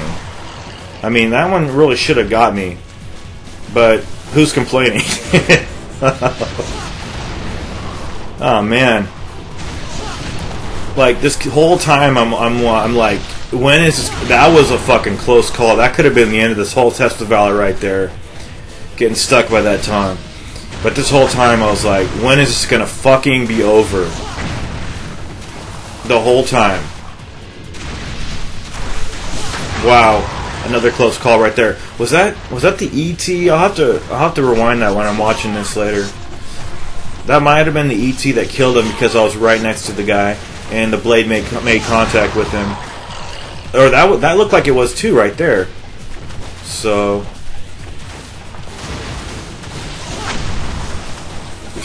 yeah, but anyway, I love this game. I love the variety of it.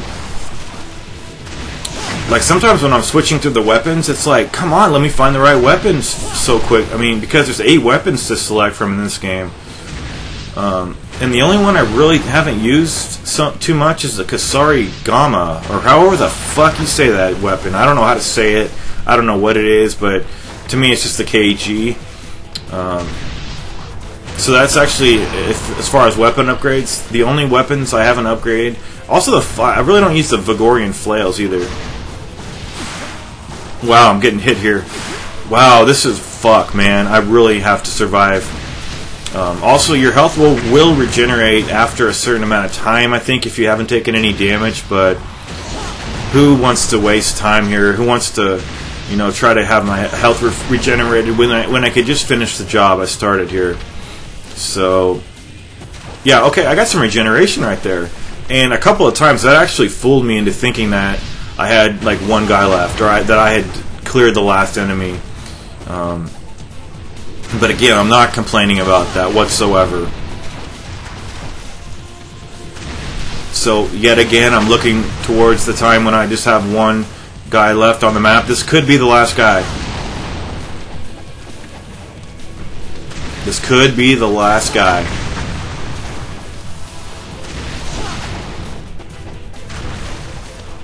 Yeah, I think this is the last guy. The last guy, right there. The end of a nightmare. Now we can wake up, but we're going to grab our items first. So, I equipped the flails just because I didn't even know. I've never done this before, but I just assumed they would throw fish at you. What kind of game gives you fish for a reward? Nah, but that's only 2 chests, and then this is the true reward right here. But no, the true reward is playing this game because it's an unmitigated masterpiece. Anyway, head back. We're going to get our achievement and continue our way in defeating Chapter 11. So here is the achievement right here. It is called 9 of Violet. Okay, after we get our hit our save point over here, we're going to face some more IS ninjas. So I did save it in that slot, but I did overwrite it afterwards. So I'm going to equip the Dragon Sword, and you can fall back and charge on these guys if you want to. They spawn when you get about right up here. And, oh yeah, I used the Windmill Shuriken right here. Took off all their heads. Then I even OT'd the headless guy right there. So there's a collectible item in here. And then once you fall down this shaft, you can, if you want, prepare a charge. I try to get it on landing charge. And I said, to hell with it, I'm not going to charge. We have 3 undead ninjas over here to deal with, and then we're going to go around the corner, and we have the first wave. Well, it's all IS ninjas, but they're separated in 3 waves, and I think there's 3 guys each. So cut off more heads, then go over here, and the spawn occurs once you go down the stairs a little bit. So right there. And then I actually forgot to get this Devil Way Mushroom. I had to come back and get it. You'll see me get it though.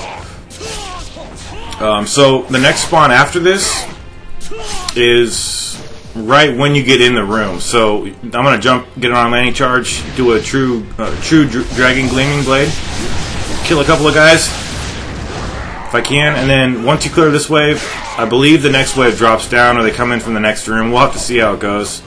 Got an parry right there. That's always nice. X parry, and then yeah, they just drop down again if I recall. Oh no. Oh, okay, my mistake.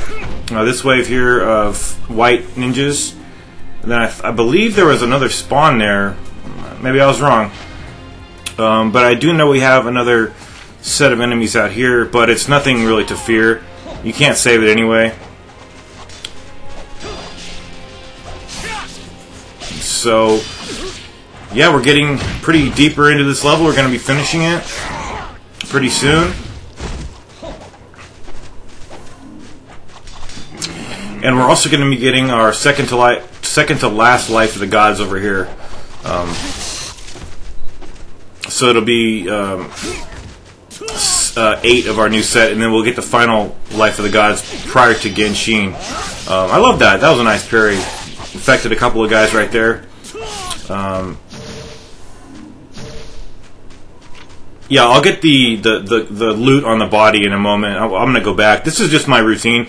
If you want, you could fall down the well, but this is the safest way to proceed. You just go over here to the save point, and then jump down, and then we'll be dealing with some IS ninjas, but it's all just platforming for the most part. In fact, that's all it is. I just love this setting. It just brings back so many good memories of going to the Hayabusa village, fighting Mirai. These next jumps over here, all you need to do is just watch how I do it. Just jump, and then it'll just like lift you up there. And then once you get to right about right here, charge and attack, you're going to have 3 IS ninjas. And I don't know if I kill all these guys. Sometimes I did, sometimes I don't. It just depends on how the Dragon Sword's going to react. And then I will show you where the next spawn occurs. But first, grab the life of the gods. And then watch this. Observe how these guys spawn. I'm going to tilt the camera right there. See how they spawn right there? I'm going to charge a true Dragon Gleaming Blade attack. I could have probably charged the other one and done more damage, but it was still good. I didn't take any damage, so now we're going to jump up here. And now is the point where I'm going to go back and get the Devil Way Mushroom on that body. See me hesitate right there? I said to myself, I know I'm forgetting something. And I apologize for having to waste your time like this, but it's just because I wanted to show you where it was. I didn't want to miss any items, you know. Sorry about that little screen pause for a moment. Make sure you grab those arrows. It's going to be very helpful. So we are going to be accessing another store. It's just going to be a while. The last store to the next store, it's a huge space of distance you have to traverse. So we have more weeds that we have to fight amidst, so the environment's going to be a factor. It's just going to be a couple of undead IS ninjas. It's hard to even see these guys. It's kind of funny how if you fall back to the save point, the music changes. And then it goes, this is my favorite music of the game. It's so intense and dramatic. It makes you feel like you're in a true war. And you're having fun on your own, quest to exact revenge on people.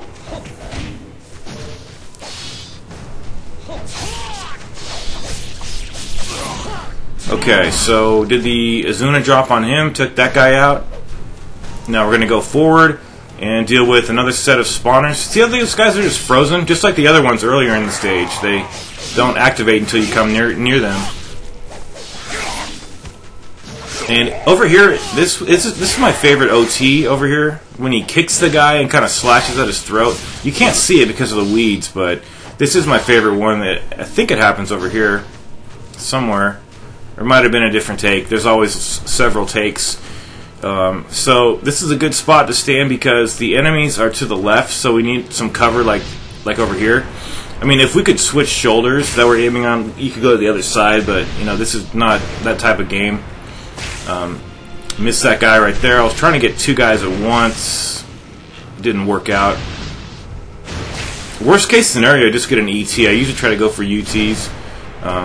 It would be nice to move while you're aiming, so you didn't have to waste arrows. I want to let this arrow go so I can move a ways.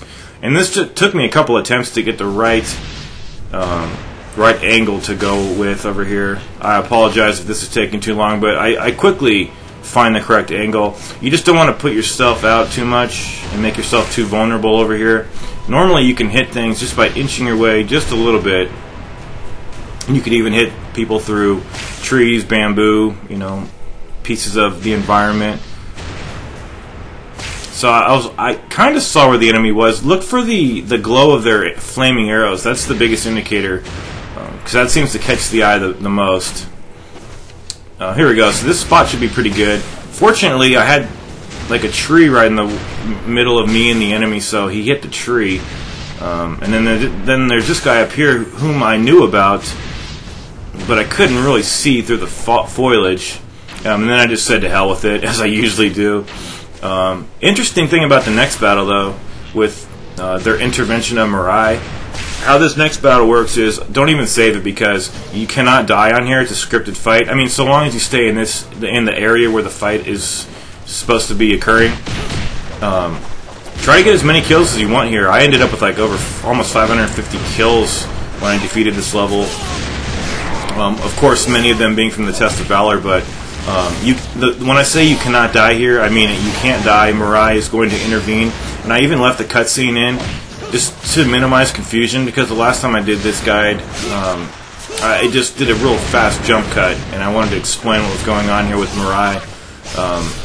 Once your health dips to a certain, once it dips down enough, and you've been receiving a lot of damage, he will intervene. And I think it also goes in the direction of if you kill a lot of enemies. So I don't know about that, but it's hard to survive. This is so many enemies over here. So many incendiary shurikens are sticking into your body. But I just try to get the most kills. I know it's a scripted fight, and there's the end. And enjoy.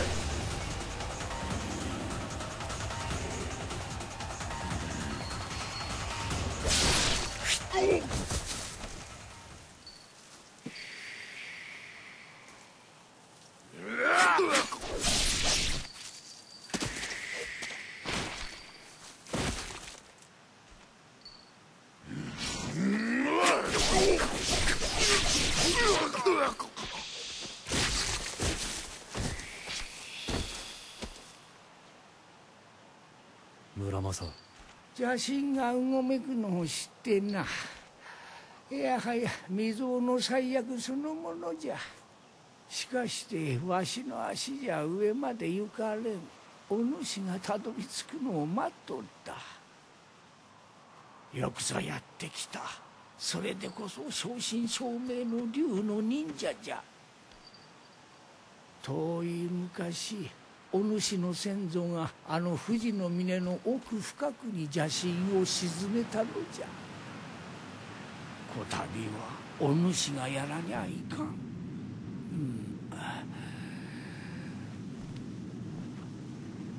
俺持っていけ。力の源じゃ。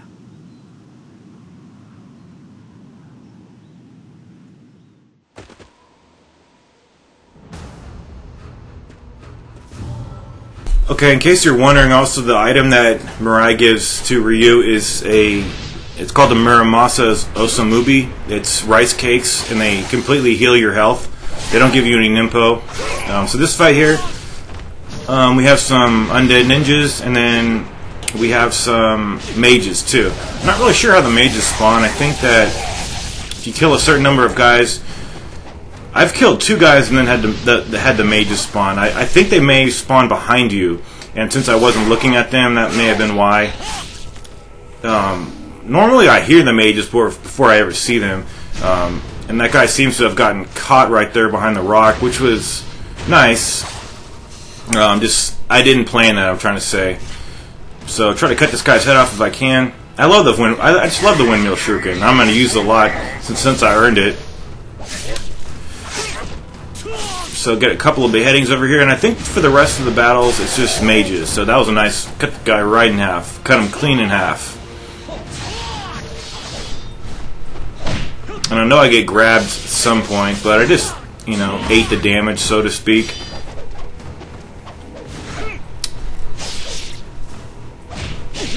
There we go, there's getting grabbed. At that point you're just loving life, when you get grabbed. If I get nice, but it's that kind of satisfaction you get severing a guy right in half that makes up for that grab. Anyway, I would head back to the save point if I were you, because it's a pretty tough battle. But get used to this kind of thing that's coming up with a steep incline with enemies. We're going to be doing that right before Genshin.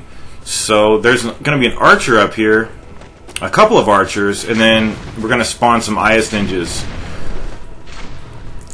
So I example how to do this in the next section with using the scythe.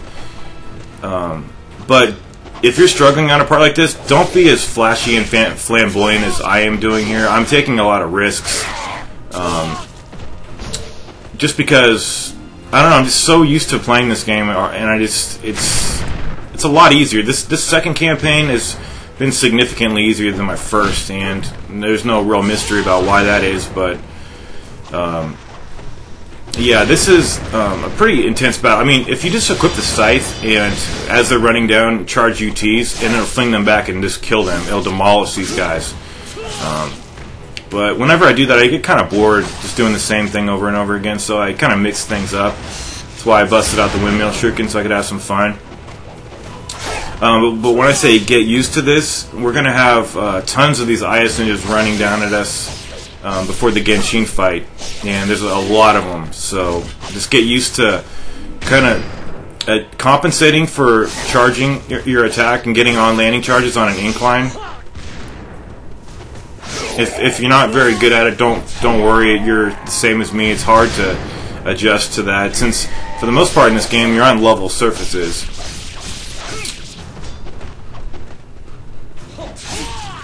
So I remember being terrified on this part and the next part on my first campaign, and now I'm just like, let's go, give me some more guys to kill, you know? Anyway, so here's the archer. This guy might have been the first archer, and then he might have walked down while I was fighting. I'm not really sure, but I know that, or he could have just been a subsequent spawner. So I took that guy out.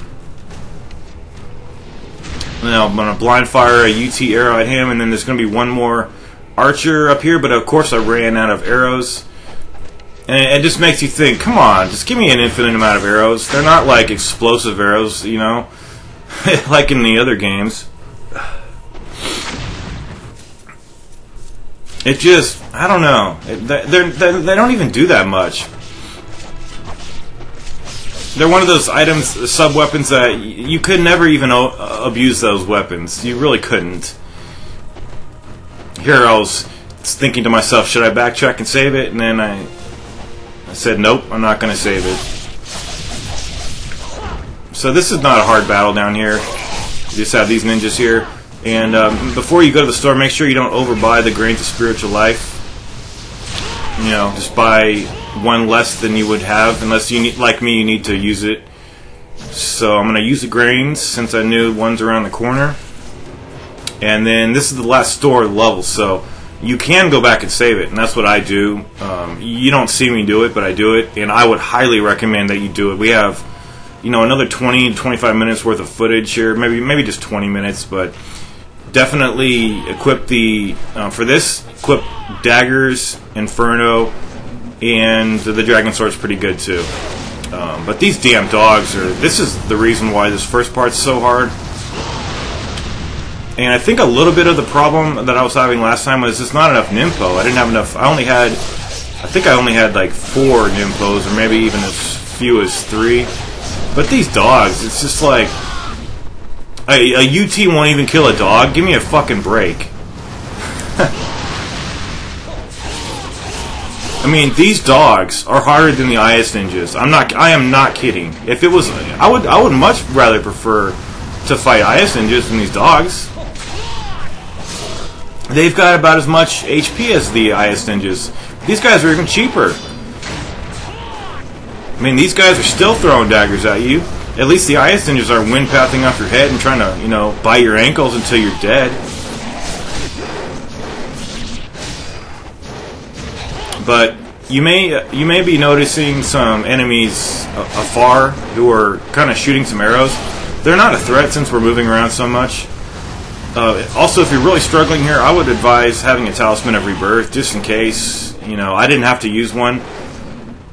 But here's the thing about how much better of a player I've become. Like this first part over here, like this whole section up until Genshin, I remember struggling on it for like 5 hours last time. Here I did it on my first try, and I was even taking a lot of risks too. I mean, I wasn't. I'll show you the best way to deal with it, but I'm not going to do it the whole time because I tire of it very quickly. Especially that it's got one minor flaw, that the camera angles sometimes work to your disadvantage to where you can't see up a hill, and that's one of the reasons why I don't do it, because in Sigma 2 they actually would move the camera, like I mentioned a couple times elsewhere.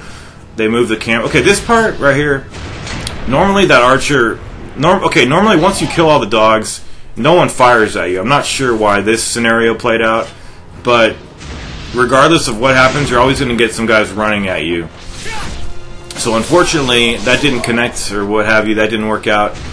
So there was a mistake. I didn't know he was going to start firing arrows at me, but that was completely my fault for getting complacent about what these enemies are capable of on their when they've lost their legs. But you see, this guy's going to run, and there's another archer in the distance. Let's see if he runs or if he disappears. No, he's coming. You see him? He's coming. This is the last guy, I believe, or did he get trapped? No, he's coming. Just count on these guys coming and just take them out. And then we're going to be doing the... Okay, here I was charging for no reason. For this next section, though, you want to equip the scythe, you want to equip the wind blades, and you want to equip incendiary shurikens. And the reason you want to equip the wind blades is just in case you need a quote-unquote out, and you need to deal some massive damage real quickly and cut a bunch of ninjas up very rapidly. And as far as the incendiary shurikens, they're just very handy to have to kill the IS ninjas. Like if you just want one dead really quickly that's right next to you, those are good. And the scythe is to use this technique I'm going to be showing you. You could actually, I've had success. You see the little tree branch right there over to the right, like right to the right.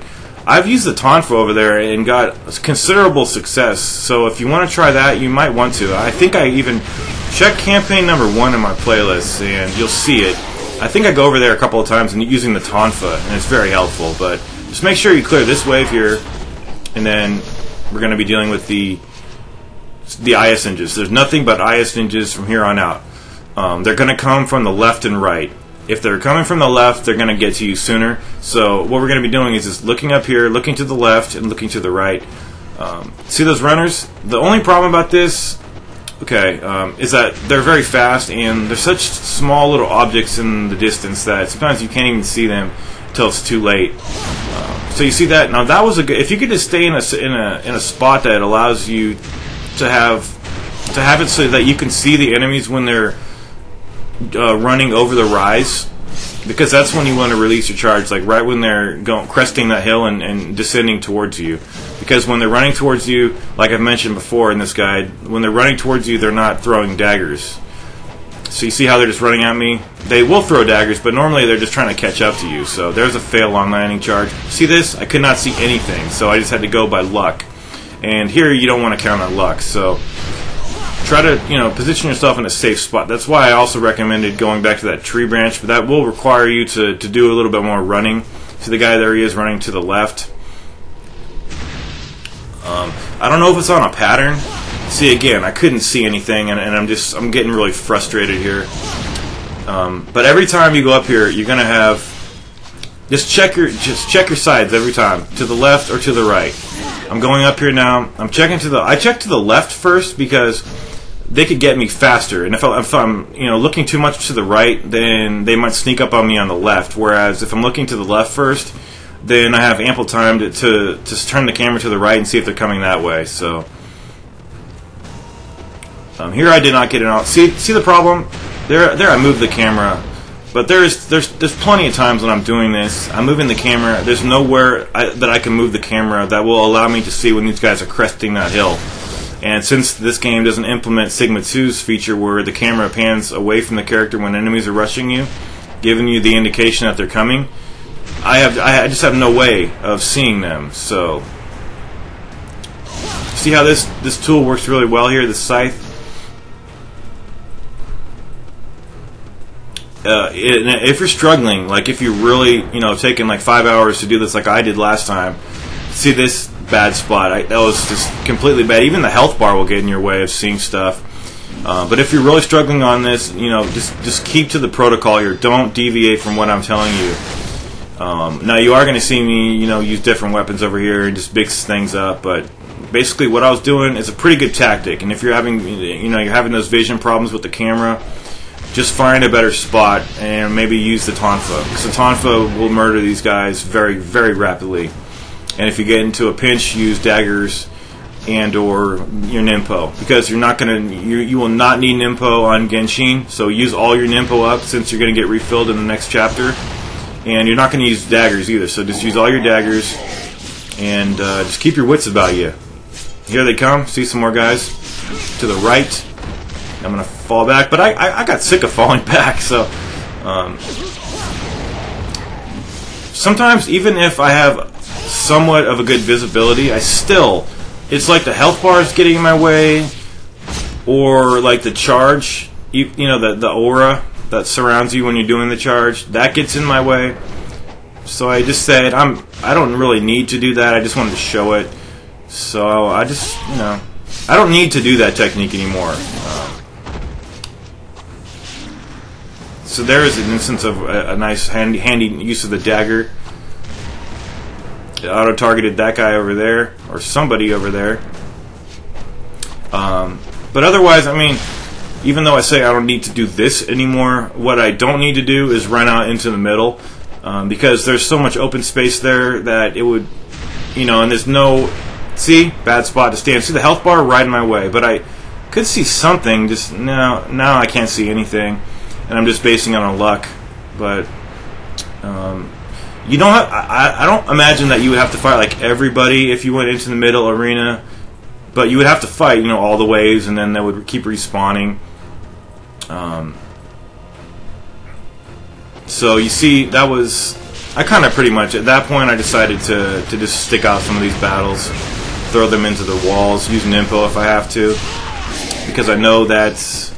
Genshin, you don't use Nimpo on him, he doesn't take to it. So it looks like those guys are all killed. Now I'm going to switch to the dragon, the Tonfa, okay.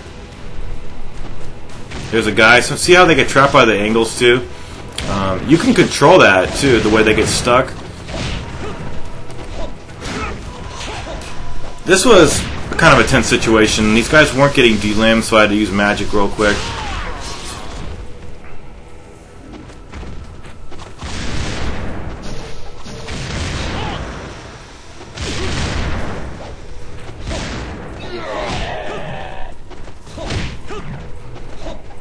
And things just weren't working out for me over here. I think I even tried to charge over here. There we go. At least I got a charge off. See, the ET will kill that guy. I'm going to throw a dagger at this guy, most likely. Yeah, he's down. Now we're going to go up and do some more. See how many of these guys are? There's so many of these guys. And this spot right there, I don't know. It's kind of risky to charge right there, I think. Especially with that pole getting right in the way of my UT. So there's some more runners over here. I'm going to try to do this to see if this will work out. Oh, no, they probably got trapped by the angle. Yeah, the angles trap those guys. And also, if you're thinking that if you want to snipe these guys, it doesn't work, because even though they get trapped by the angles, you're going to have to be adjusting the camera, and you're going to necessarily untrap them. So here's a situation where I couldn't see anything until... Normally, they'll stick you with incendiary shurikens. They don't even try to, mess around with you. Here's some more runners.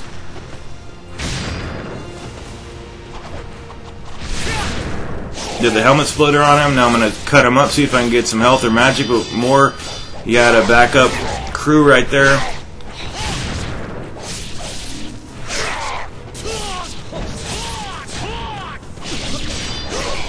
Did the X parry? Yeah, I gotta watch out for that grab. Nice, that was very nice. Yeah, gotta watch out for that grab. I was actually replaying this chapter, and I had to look at my own guide to see what I was doing over here.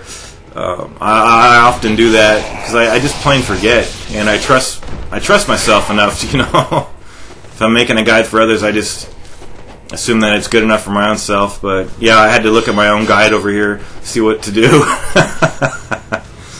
Okay, I just wanted to see what weapon. I didn't know if I was using the scythe or the lunar, and then I thought it was the scythe, and I was right, but I had to double check what I was doing over here a couple months ago. So got my health regenerated, no more enemies, but I actually didn't see that my health regenerated at the time. Oh, more runners. Son of a bitch.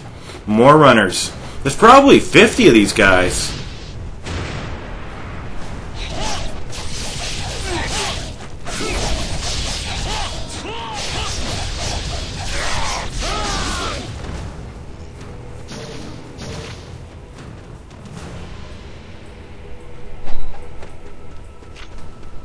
Okay. Another pack of enemies over to the left. Missed the on-landing charge. Got stuck. That was a classic mistake. You really can't do that. It's just, I don't even know why I do it anymore, but it's just wishful thinking. You think you're gonna get away with it. Nice Y parry. OT. He's down. Saw a runner from behind me. Try to take him out with the windmill shuriken. If I can.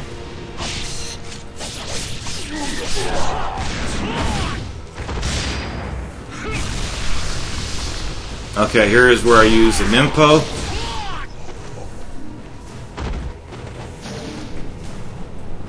Now let's see if we have any more enemies. Checking left, checking right. Yep, another guy right there.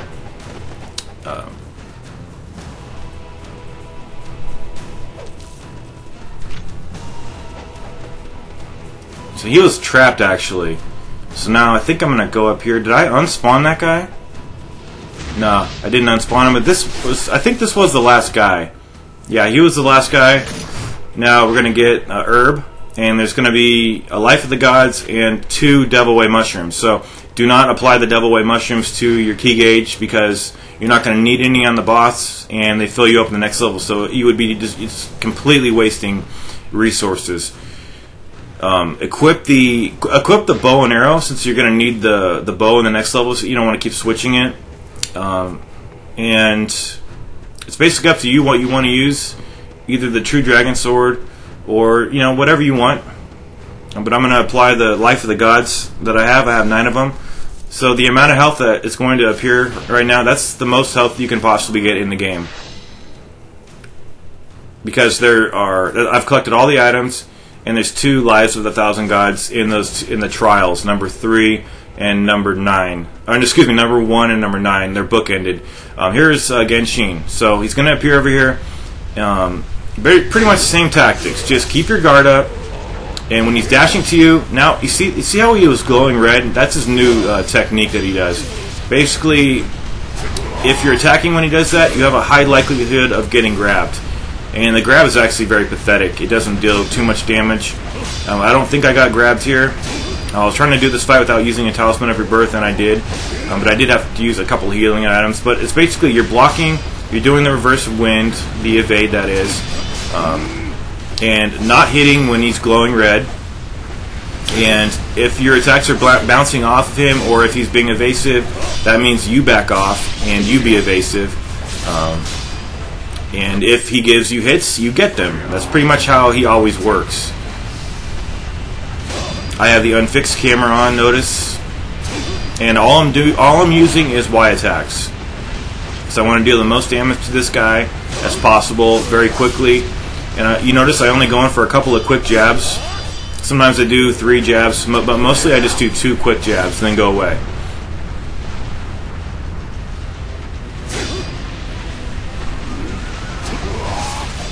Now, when you fight him again, at the next fight, he's going to be considerably tougher, and he uses incendiary shurikens.